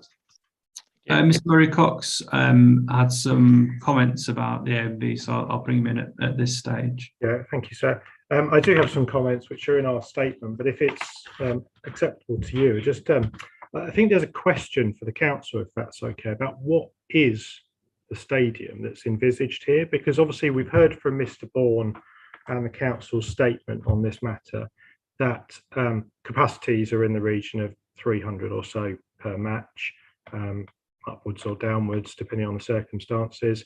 Mr. Bourne then spoke about the car parking provided, and I think if I noted it down correctly, he gave you a figure for a 3,000 seater stadium and one for about 2,250 or so. Both of those vastly in excess of what the capacity is currently, but also vastly different in terms of the built structure of the stadium itself and everything that goes alongside it. So the conclusions of an LVIA study, for example, might be very different if you have a stadium which matches the capacity that the club currently experiences to that which you conclude if the stadium is 10 times the size. And that then brings us on to document 3.96, which Mr. Scully just referred to, which I've got somewhere. And that does refer to the site under RTW 23, but there's no explanation, as far as I can see in there, about what Hankins & Duckett Associates assessed. Was it the smaller end of the spectrum or the larger end of the spectrum, or did they not know? So I do think we need that clarity, and I don't see it in the local plan either. Thank you, sir. So if I just address the point firstly about the size of the stadium. So the council's intention, as set out in the corporately, is to provide for enhanced sport provision within the borough. There are deficiencies with the existing stadium if Tunbridge Wells Football Club were to move up the football pyramid. The council has to jump from 300 spectators a game to 2,200 odd would be a significant jump, and the council has therefore worked on the basis of a stadium potentially up to around 2,200, but it is envisaged that that would only be in the event that the football club were very successful over the planned period and were to move up the football pyramid, or indeed to attract a significant number of additional fans above that that they do at the moment. So ultimately, it's worked on the basis of a stadium of around that size, but it is and that's been factored into the how that could be delivered on the site. So together with all of the other pitches that we'd mentioned, but it's envisaged that unless the football club is very, very successful over that period of time, that it would not be needed to be of that scale within the planned period. But that has been the underlying, I suppose, precautionary assumption. If the club were to be that successful, that's the size of stadium that could be accommodated. That's the number of car parking spaces that have been referred to. But in all reality, and ultimately proposals for the stadium would allow for subsequent elements to be constructed if there were a need to do so. The applications as originally go in will be, I'm sure, for only elements of the stadium to allow for a slightly larger crowd, and then in due course, if the club is successful, so more spectators could be accommodated. And I'll ask Mr. Scully to comment on the AONB point. Yeah. Thank you. So yes, I mean, just something broadly analogous to what's on the for the current stadium, but greatly improved in terms of a modern facility. It's quite clear that the LVIA, it unfortunately doesn't have page numbers on the LVIA. I've got a paper copy here, but each site is got a separate section, and it says 3.96B, and RTW 23 is the last site to be assessed, and it's 1, 2, 3, 4, 5, 6 pages in from the end. And it clearly sets out a description of the proposed development, a new sports hub to include standing or seating for supporters and other ancillary structures. And it sets out the policy at Reg 18 and has considered that policy and made recommendations for further improvements. This was clearly done with discussion with officers of the council, and it's quite clear, I think, what the assessor had in mind at that time, and is found to be acceptable. But also any proposal that comes forward will have to be subject to a full planning application and the assessment in due course. And indeed, once the if a scheme is accepted, that's to say analogous to the current stadium, any future improvements or extensions would again be subject to further planning applications.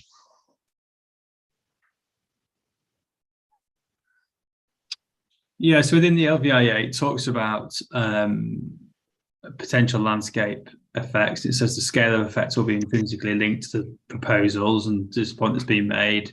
So conversion of the site from intensive grassland to sort of grass pitches would be consistent with the existing character, have very limited effects. In contrast, the introduction of a large all-weather pitch with associated seating and hard standing located on high ground to the east of the sand could have wide-ranging effects on the character and dark skies. This type of development would have much lower effects if they are located on the low-lying land to the west of the site, and that's the bit that's nearest the existing residential development. Question then, if that's what the evidence says, and if that's the intention, that the sort of more intensive sort of stadium element of this would be towards the western part of the site, do you think then that needs to be reflected in the policy? Certainly that could be added to the policy.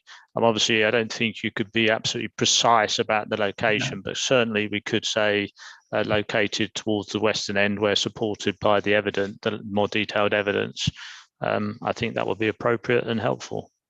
Yeah, when you read the LVIA, it's clear. You read it as a whole, and it's clear. It says that the topography of the site. Obviously, we talked about within the policy, there's requirements for landscaping, etc., and buffers and whatnot. But it's pretty clear when you read it. It's talking about the different parts of the site, the topography, and sort of containing development to the west.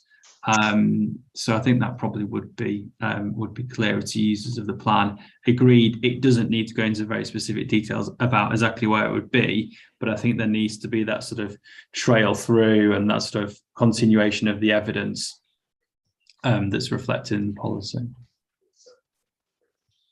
Yes, Tony, so we can incorporate that within that revision as you've already suggested. Mr. Lippard? Thank you, sir. It's just following on from the point that Mr. Murray Cox-Turning raised and the answer from Steve Bourne. The business of, because I asked the question, well, how many cars actually park at Culverden Down at the moment? And the answers were all coming back about, well, 150 spaces, cases for 2,250. And I'm not sure if we're comparing light with light, because that KCC figure, how many people is it actually expecting to attend via public transport? Because I think with Hawkenberry, and it goes back to my earlier question about well-connected, the statement Hawkenberry is well-connected. Well, when it comes to transport, it isn't. Basically, the only way you're going to get there. On that bend. Sorry, who's? Oh, sorry, someone's got there. Sorry. Yeah, oh, thank you. Yeah, so I would not say that Hawkenberry is well connected transport-wise.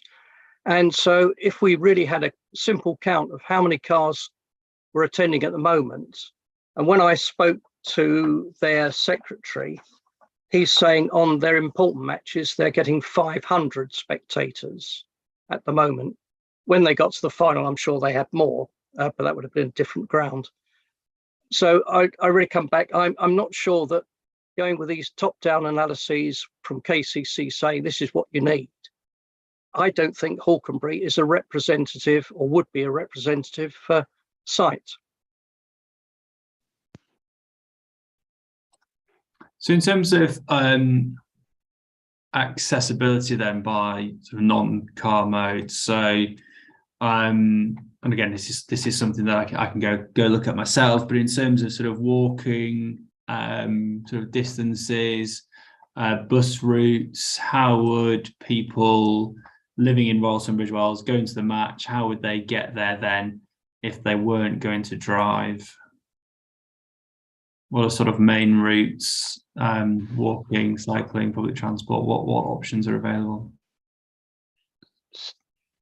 So to start with, there is a bus route on Bayhall / Forest Road, which, as we've explained previously, is then connected via Highwoods Lane to Halls Hole Road. There has been some recent considerations by the bus operators as to that as to that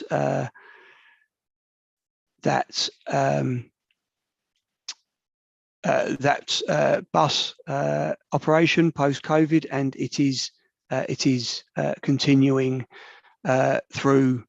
continuing to operate along that route. So in terms of the town centre itself, taking the crossroads at the centre of Tunbridge Wells town centre, that's about 1.8 kilometres. The train station is about sorry, just bear with me, sir. Sorry.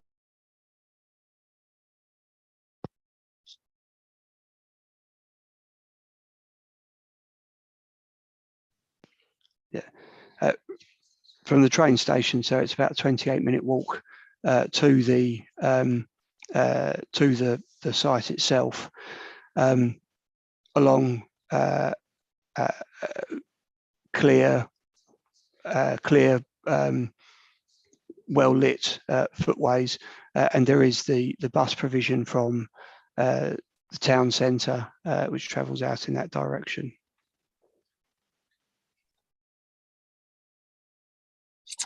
Okay, thank you. Mindful that time is racing on, but there's only really one question left. It might be worthwhile if people are happy to continue just to get to the end of this sort of mini topic, and then we can have a break and come back and look at some of the other sites. We've talked about the existing culvert and staging then. So if we go to that policy, which is on the following page, 1, 2, 3 of the plan, and 1, 2, 4, policy AL/RTW 20. Are there sufficient safeguards, do you think, in that policy and or others in the plan, which really sort of ties these sites together then? And obviously you talked about the provision of the new stadium first, etc. So do you think that RTW 20 has got sort of sufficient ties in it to tie all this together? It refers to sporting facility at another site. Do you think it needs to be clearer as to what that is and where it is? Yeah, I think that there is wording at paragraph 5.124, which refers to that, and criteria 3 of the policy itself. We have made a suggestion in our statement that we do seek to provide a sort of greater clarity. I think we refer to it within our statement, just setting out a bit clearer in terms of the sports strategy approach. So I wonder, it may be helpful to make some suggested wording in the supporting text just to make it explicit how the approach that's set out in the plan and the sites that are part of that sports strategy. So we have put some suggested wording in there, but we can have a look at that further to see how we can make that a bit clearer.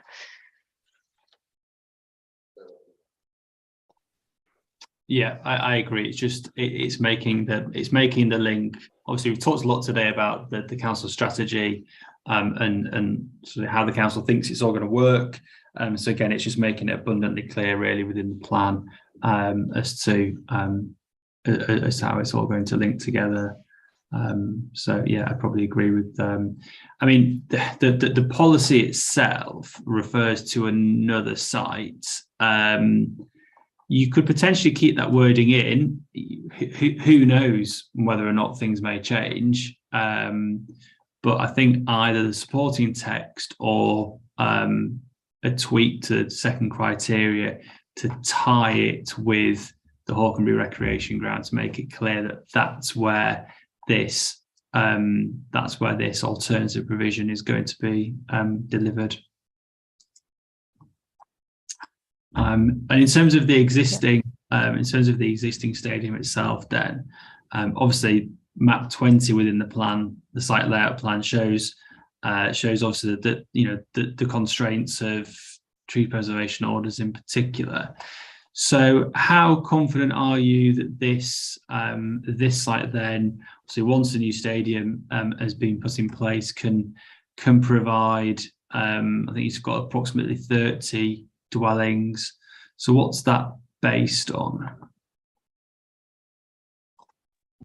Yeah, I'd refer you to the council statement. We refer to the Sheila document CD 3.77N, where we've considered each of the sites and acknowledged the constraints on this site. It's in terms of we've allocated it for 30 dwellings, and that's equates to 19 dwellings per hectare, which is considered an appropriate density for that site. Taking account those sensitivities.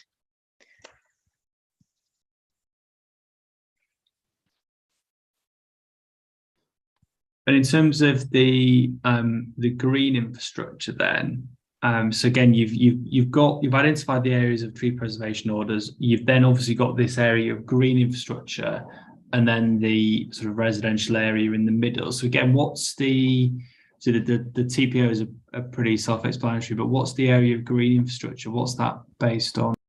You mean the open space and landscape buffer shown on? Yeah. Okay. Yeah.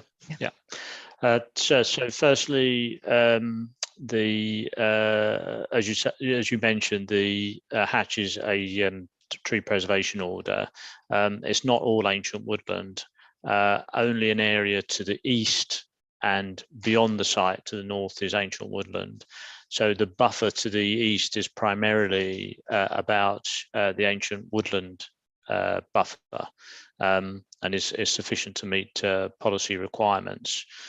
Clearly, we're trying to avoid the extent of tree cover with that's covered by the TPO, but it's a group or area TPO, not individual trees, and so particularly in the sort of northwest corner there, it can approach a little bit more tightly. To the west, there is the school grounds, and there is a playing pitch there as well.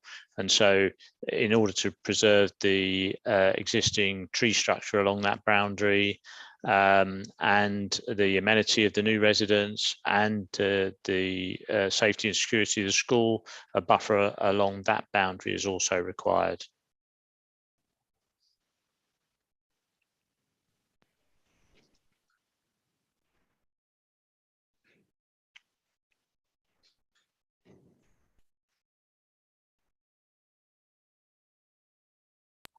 And just a quick question on the affordable housing requirement for this policy. I think it's set at 30%. Just a quick question then, the justification for setting that at 30% as opposed to 40%?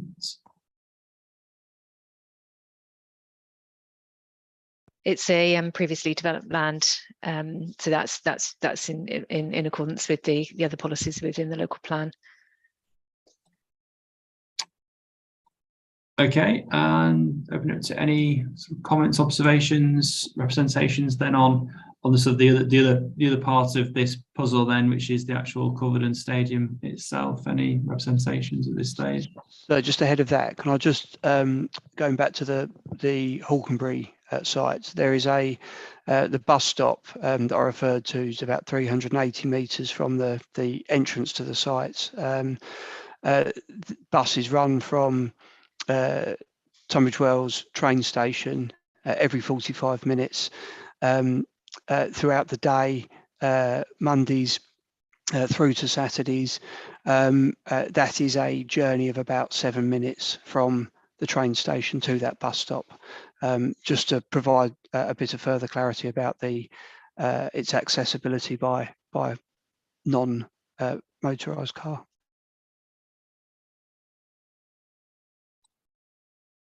Okay, thank you. And any comments, observations on what we've heard about Culverden Stadium, RTW 20? No. Okay, well, they're the only questions that I had on sort of these two sites. So the rest of this morning, we'll take a break now. The rest of this morning, and I think we should get through before lunch, or we'll be looking at the others. But before we break, is there anything further? See, from either Mr. Murray Cox or Mr. Lepard in particular, or Ms. Aikenhead, just on what we've heard so far on these sites. I put my hand up earlier and then quickly took it down as you moved on. The point I was just going to make, if it's okay with you to do so now, is this point about the capacity and the size of the stadium, because we've spoken at length this morning about what its purpose is, and the policy point about it providing an appropriate alternative replacement for the football club. If the football club has ambitions of growing through the pyramid, and it turns out that they ultimately need something of 2,500 seats, whatever it ends up being, is there a risk here that ultimately this is the wrong site? So irrespective of anything else, they move here now, they develop the stadium incrementally, and in 10 years' time, they've shot up the rankings. They're in, I don't know, whatever league it is that they might aspire to. And the council's assessment says, well, you just can't get 2,500 seats here. And then they're back to square one again. That was simply the point I was going to make. Thank you. Mr. Lepard? Yeah, thank you. We have to emphasise, as a civic society, we are not against the idea of a sports hub. And not, although I was aware of the answer I got to the well located, which was much more that this was the best of all the 20 sites, which of itself does not make it a well-connected site. I think from the discussion, I would just ask you, sir, to take away that more thought has to be given to this in terms of the parking, whether it is actually the right thing, as my predecessor just said, compared to Culverden. We're not saying this is definitely wrong. It really needs much more thought put into it. Thank you, sir.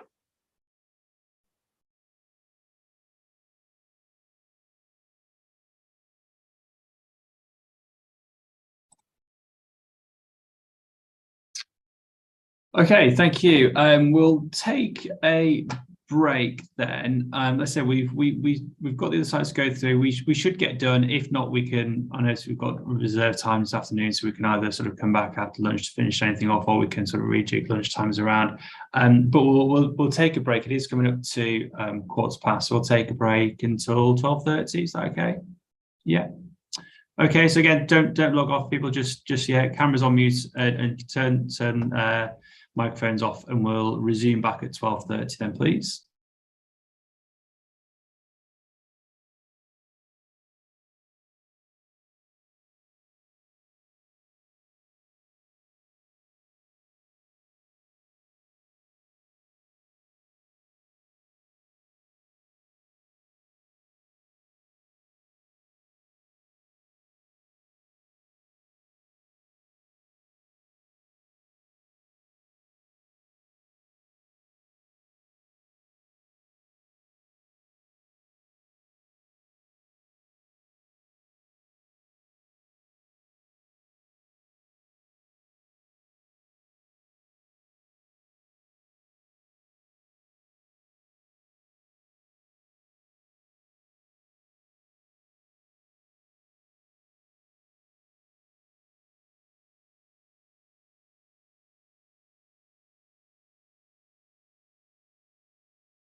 Okay, thanks everyone. It's just gone past. We'll resume and continue. We'll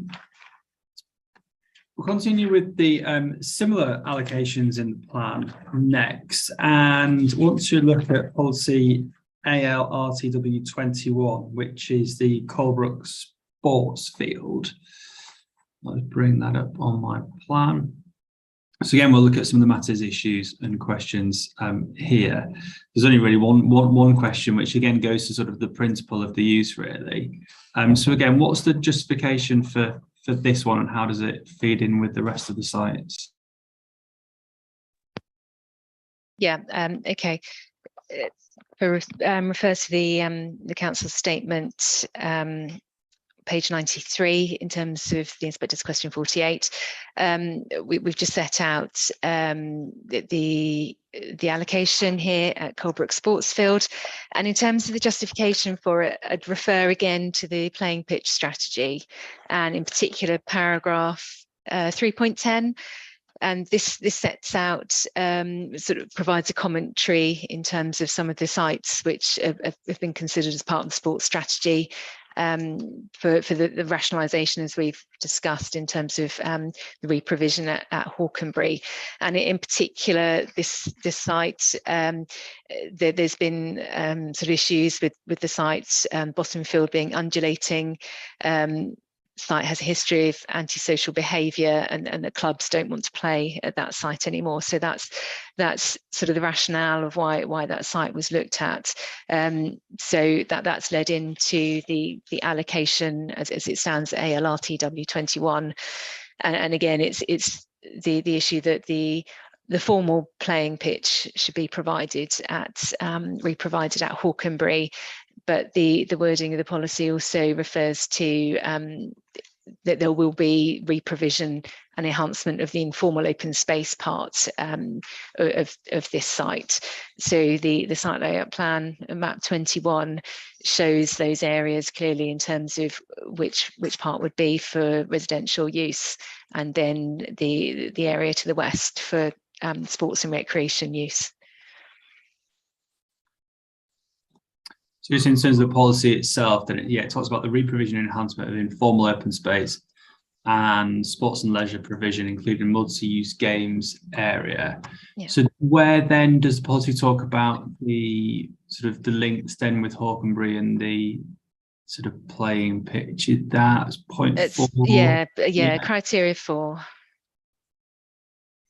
Okay, so again, do you think that there's sort of similar change necessary in terms of what we've already talked about for the Culverden Stadium, just about either the sporting text and or the policy itself, just to link all of this together, I think. Just to make it clearer, Make it clear, And just in terms of the layout then, obviously we've got map 21, the residential area. What's that based on? Is that based on sort of features on the ground?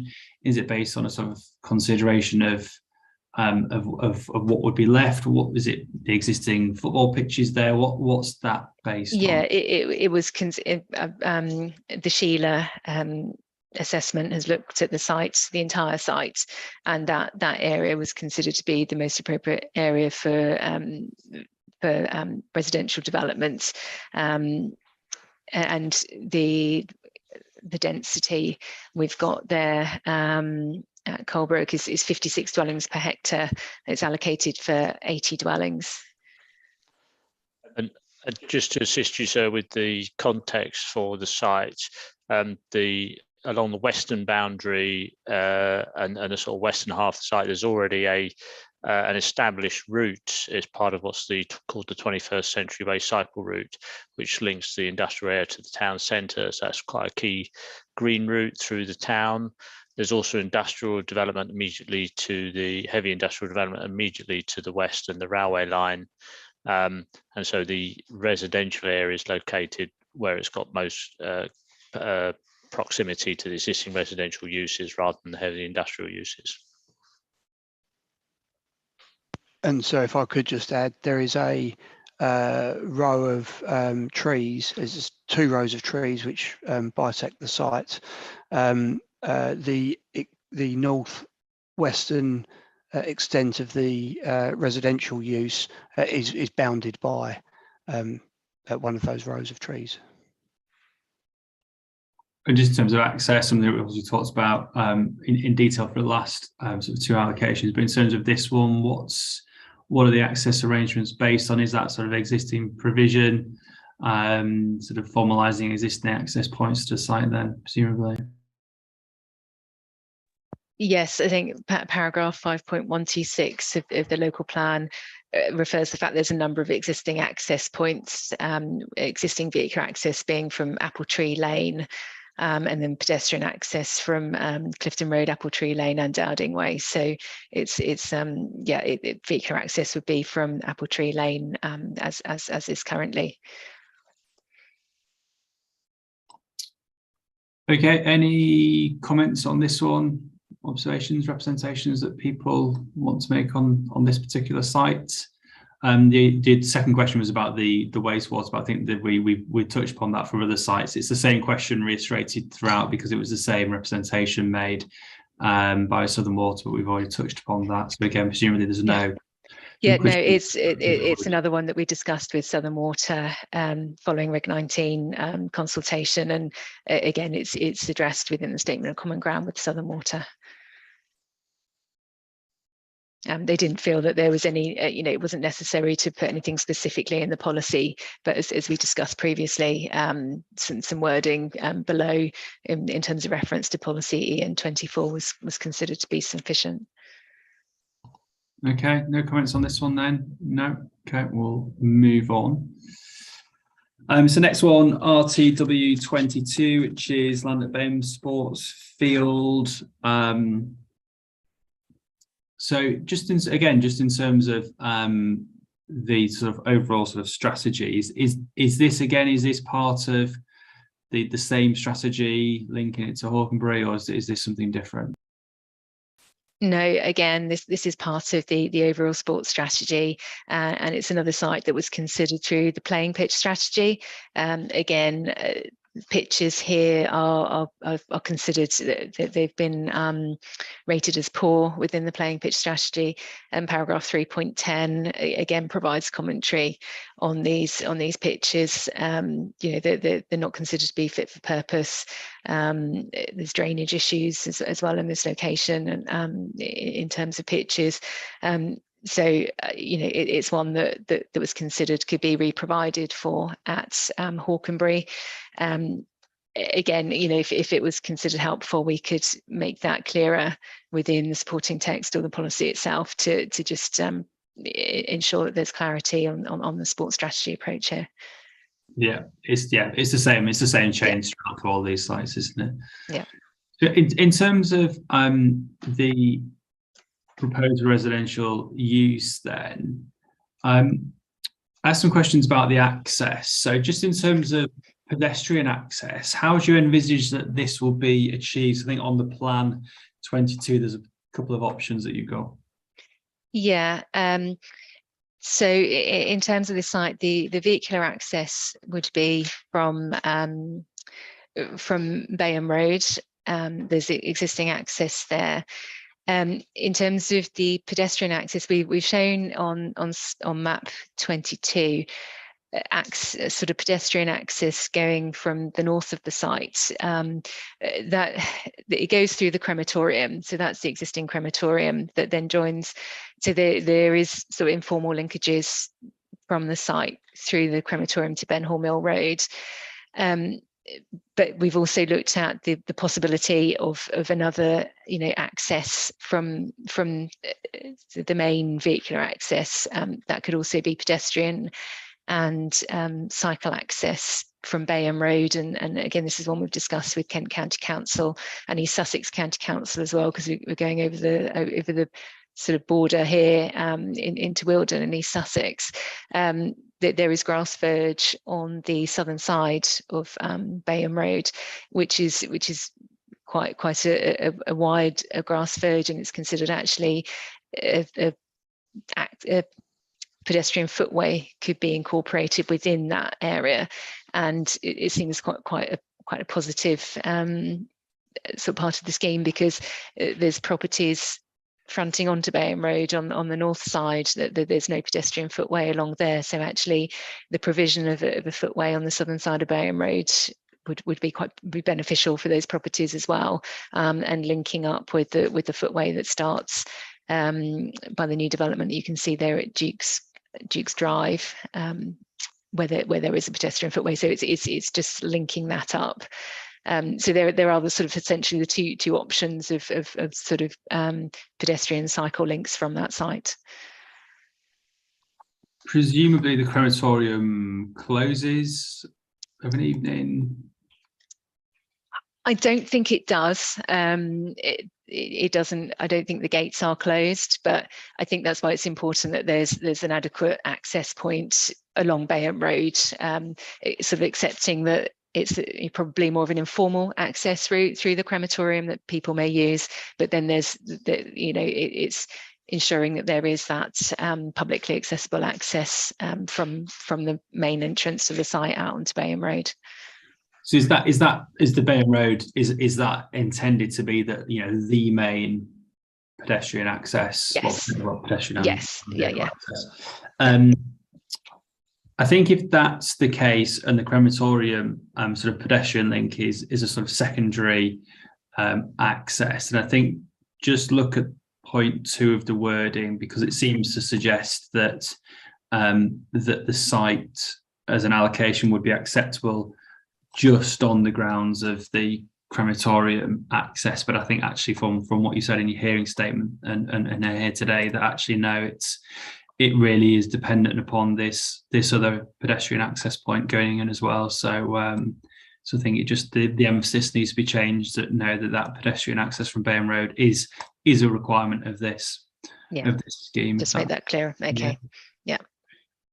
And the county council, obviously the footpath would be on the other side of the road, and the reason being that, like I say, the other properties front straight onto the B2169. Yeah. So did the county council sort of raise any concerns? Obviously people then have to cross the road to get onto the footpath. Was this something that they had been sort of considered? Yeah, I think it was considered that it was appropriate in that location, that to provide that footway on the southern side. What's the speed limit at that point? 40. Okay, so the county council didn't raise any concern. Obviously people would have to cross the road. There's no dedicated crossing point there. Yeah, it's something that we could discuss further with county council should a scheme come forward in terms of any other mitigation in terms of a pedestrian crossing at that location. Is there anything set out then of the county council? I'm just thinking the way the plan was submitted was sort of based on this almost sort of either or scenario. Mm-hmm. But I think you're right. I don't think it'd be appropriate to wholly rely upon an access through the crematorium as the single point of pedestrian access to the housing scheme. If that's the basis, it may be worthwhile just seeking, a very short statement from county council. Could be sort of, I say statement, literally, sort of a few lines, just to seek their views on.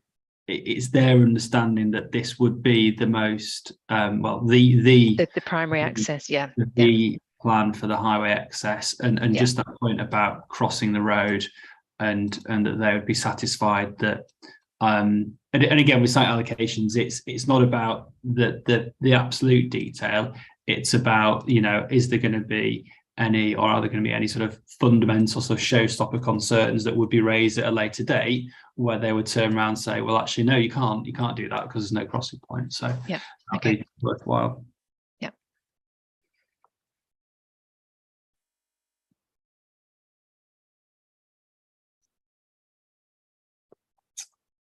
Again, any comments on what we've heard thus far about the access to this site, the proposed new footpath, and some of the changes to the policy that council suggested?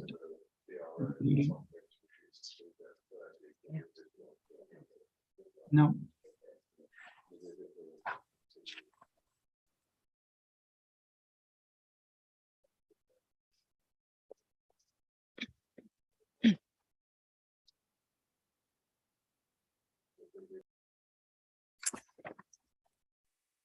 Okay, the second question was about the replacement of the playing pitch, but again, we've talked about that, and we've talked about the changes to tie this all together. So again, they were the only questions that I had about this particular site, unless anybody else that's present here today has got any observations, representations they wish to make at this stage on that one. Okay, we'll move on then. Which I believe is the last one for this morning, which is the Russell Recreation Ground, which is ALSP2. So again, just by way of introduction, what's the justification for this policy, and again, how does this sort of sit within the wider plan? Yeah, okay, so well, this AL SP2, as it's set out in the council statement, it essentially incorporates an existing recreation ground and also an area that's proposed for new sports and recreation provision. This is one that referred to earlier is an allocation that was made within the site allocations local plan for sport and recreation uses.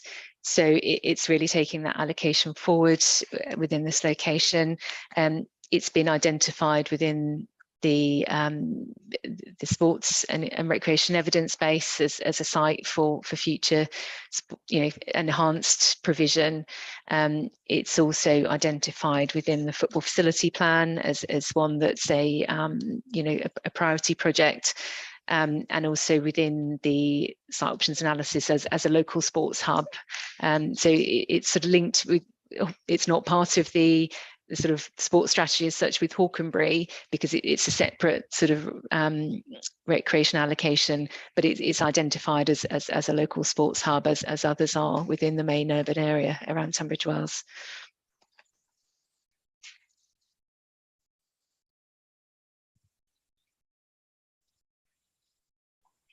So again, just in terms of the existing allocation, then it's in site allocations local plan. Just talk to me about so is the whole of this allocation just reflecting the existing local plan, or does it change different uses, different site areas? It has changed. Part of the site was an allocation within the local plan.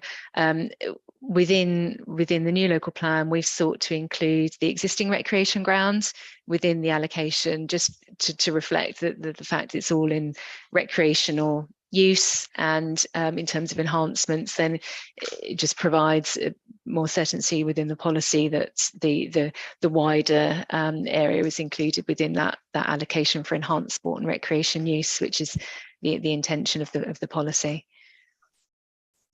And again, you referred to a planning permission. Yes.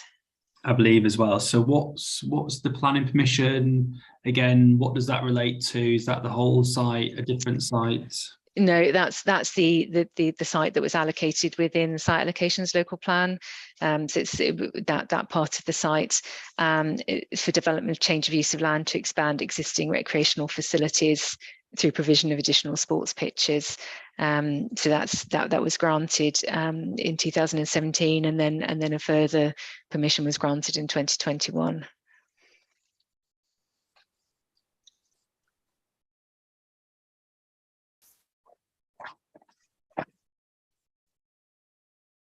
So again, similar sort of Mr. Lippard, bring Mr. Lippard from Civic Society in at this stage.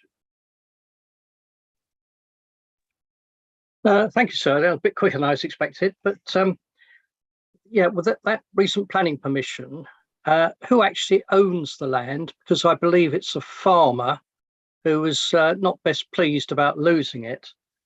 But my real question is, I was interested you actually call it a hub, a sports hub that you're looking.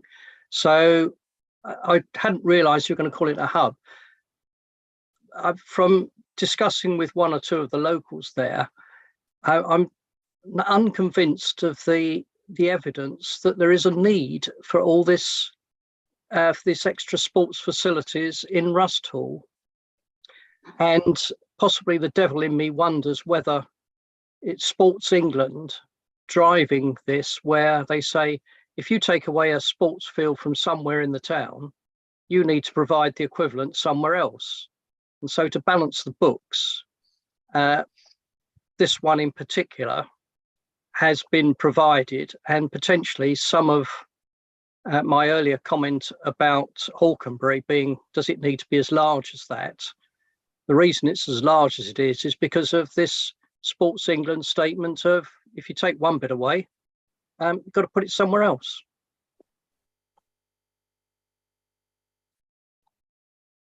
Okay, so a couple of points there. Council wants to come back on just in terms of how this sort of relates to part of the overall strategy, whether or not it's sort of new provision from elsewhere, but also the point about the land ownership as well. Yeah. Okay. So the land ownership we set out in our statement. It's in another private ownership. The council don't own the land of the allocated sites. The council do own the existing recreation ground. So we set out in our statement, in response to your question 53, the position in relation to that. We've had liaison with the council's Parks and Leisure team, and they've confirmed that enhanced sports provision on the site is likely to be delivered within the medium term. So that's set out at paragraph 310. Again, it's one where the council, has had discussions with the landowner and would continue to have that should we bring the site forward for development. In terms of the reference to the word hub, I think obviously the Hawkenberry hub is of a certain scale that's set out quite clearly in the playing pitch strategy and the other evidence base.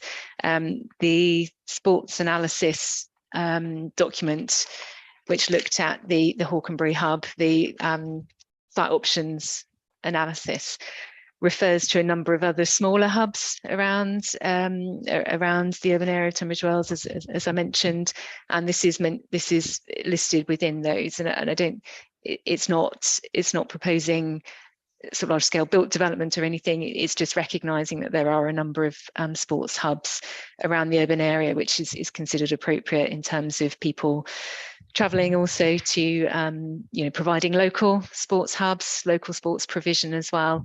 And the one that's proposed here at Rust Hall, it's acknowledged in the statement that it would serve other sort of parishes within that part of the borough as well, including Speldhurst, Langton Green and Bidborough. So that it's considered that the hub would sort of serve that area as well.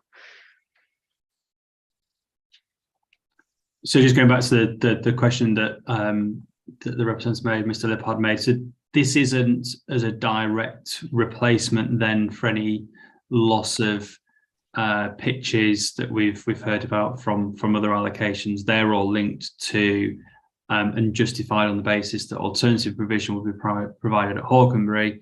Yeah. This is different. This is a sort of standalone new sports provision that's justified by the evidence, which refers to these sort of smaller localized hubs, and actually it would be something very different to what's going to be provided at Hawkenberry. This is more about sort of new and better pitches. You refer to sort of 3G sports pitches and changing rooms. So it's about enhanced provision. Yeah, it's that. And Sport England have been involved in obviously in the playing pitch strategy and the approach, and they've endorsed the approach that's set out as well. So just talk to me about the land ownership then. So is this something that you obviously it's within the plan? Have you spoken to, approached a landowner?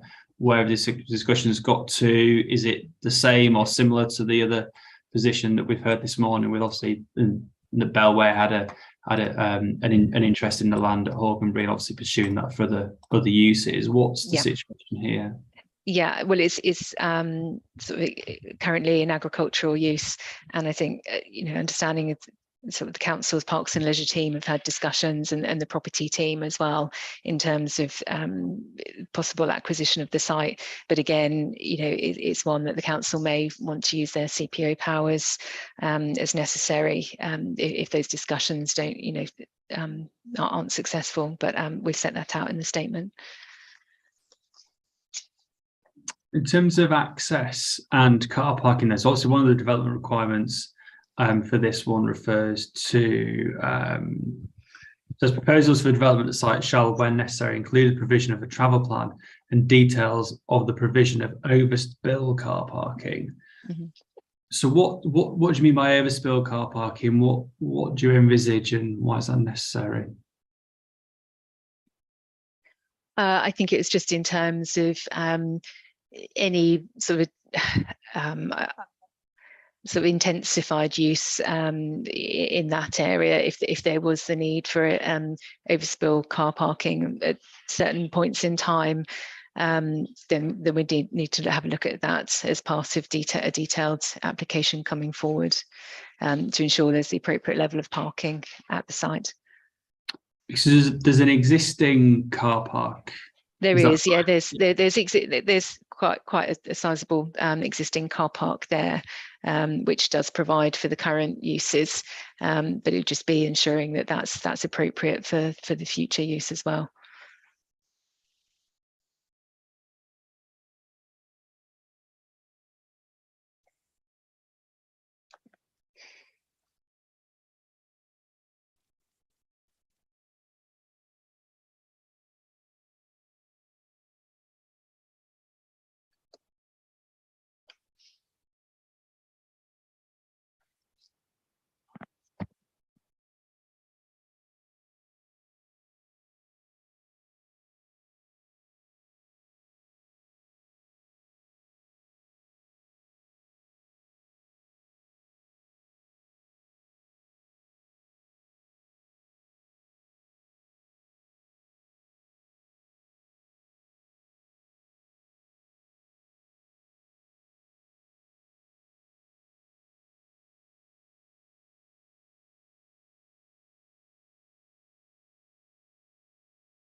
Sorry about that. Not sure what happened there. Chucked out, back again. Can you hear and see me okay, everyone? Yeah, excellent. Okay, so carry on. We're talking about the sort of existing level of car parking provision and the existing facilities. So I think I was asking a question as to does the existing building and the car park, so what's the existing building used for? Is that just changing rooms?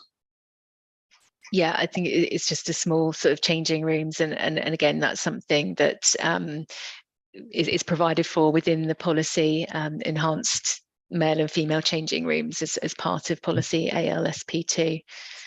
And there's the existing car parking there, as you say, but you know, the reference to overspill car parking is to allow, you know, if there are certain matches at certain times that needed additional parking, then that could be considered through the planning application in terms of the travel plan and you know, those details. So in terms of the existing car park, is the idea for the site that the existing car park would just be used, or would there actually a new car park, an entirely new built changing rooms be required? I think the existing car park, as you say, and there's existing built facilities, and we refer to enhanced built facilities, it would probably be a sort of enhancement of those existing buildings in that location. Okay, fine. Mr. Lippard. Thank you, sir. I've spoken to the chairman of it's Rustall Football Club, who have 2 pitches actually on the land that he owns. And he tells me, yes, they have a small car park, but a lot of people who come will park on roads that are not literally nearby, but you have to walk through a wood or something. So the car parking at the moment is inadequate. But I would come back to my earlier thing. I listened with interest to the statement that this will cater for Speldhurst, Bidborough. Well, fine, but I've not heard the evidence that said there's a demand for extra pitches, because I've got the information from this chairman, and of course he could be biased, but he's saying that the existing 2 council-owned pitches are not used, possibly because they're not very good quality.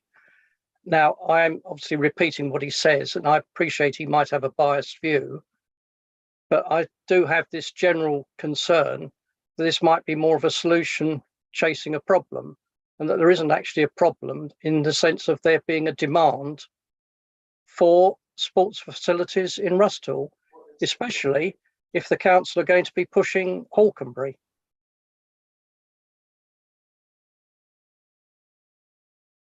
Okay, do you want to come back on any of those points? I think it's really as the policy states, it's enhancement of those sporting facilities. The evidence base is there, the playing pitch strategy. It's not part of the strategy with Hawkenberry, which is what we said earlier. It's that separate strategy within serving that area.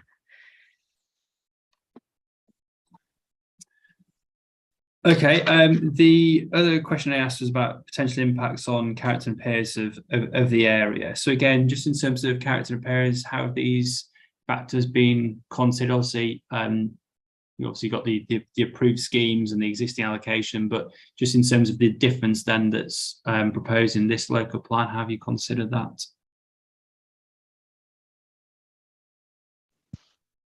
I think that Ms. Evans has explained, there's no real substantial difference between the allocation and the consent that's there, other than the extent of the red line effectively to bring the 2 together. In terms of impact on the ONOB, it was considered quite in depth with the application, and there is no particular features associated within the site that would warrant any further detailed assessment. There's no ancient woodland, for instance, adjacent to the site. There's no historic farmstead adjacent to the site, etc. So the application and the considerations provided more than enough information to inform the policy in terms of impact on the ANOB. And this is a site that's within the green belt and would remain in the green belt, is that right? That is correct, because there's no built form being proposed within this part of the allocation. So it's materially different then from what we've heard this morning for Hawkenberry. This is more about re-provision of obviously 3G pitches, etc. There may be some sort of associated infrastructure associated with that. Changing rooms might be improved, car parking may be provided, etc., etc. But it's essentially about sports and recreational uses. It is, particularly for this field. It's or entirely sports and recreation. Yeah, for this new area. And in terms of sort of AONB issues, then if we just go back to the policy, is there anything within the plan then? As it talks about, it's the same as the issues you've raised previously. So criteria 3, and to be informed by arboricultural surveys and landscape and visual impact assessments, and we need to consider the wording for that to get consistency across these allocation policies. Yeah, and I think as well with this one, because this one's within the AONB, isn't it? Mm-hmm. So again, it's just, I don't think there's a reference to that within the policy, so it's just probably worthwhile just making that abundantly clear, but it's the same change as the other ones. Yeah. It's just, again,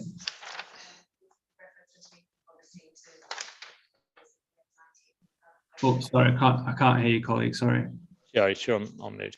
Sorry, yeah, I was just saying there's a reference underneath the policy to refer to policy EN19, high order outstanding natural beauty, but there's not a specific reference within the policy itself. Yeah, just because you may, future schemes may have, obviously full lighting or sort of cages for balls and all these sort of things that go with these types of development, where you still require sort of consideration on the AONB and landscape impacts. So it's the same change as the other policies, really. In that regard. Yeah. Okay. Any other questions or comments on this, or anything else that we've heard this morning from any other participants at this stage? Nope. Okay, anything else from the council from what we've heard? No, nothing else from us, sir. Thank you. Matters arising? No. Okay, let me just double check, going through all the questions that I had for this session.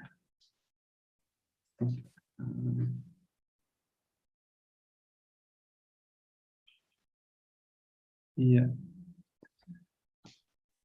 Okay, well, thank you very much. This afternoon's session was a reserve session, and it was down primarily as sort of mop up anything from last week on the strategic sites, but mindful that we did sort of sit a bit later on each of those days, so that was appreciated. It meant that we got through that, so we don't need the reserve session this afternoon.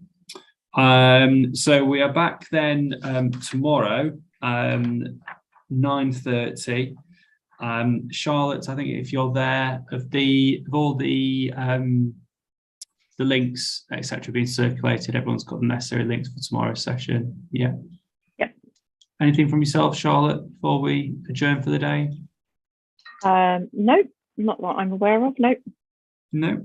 Very good. Okay. Well, thank you all for your time, and we'll adjourn for today, so we don't need the reserve session this afternoon, and then we'll resume back tomorrow at 9:30 for housing needs and supply. Okay. Thank you.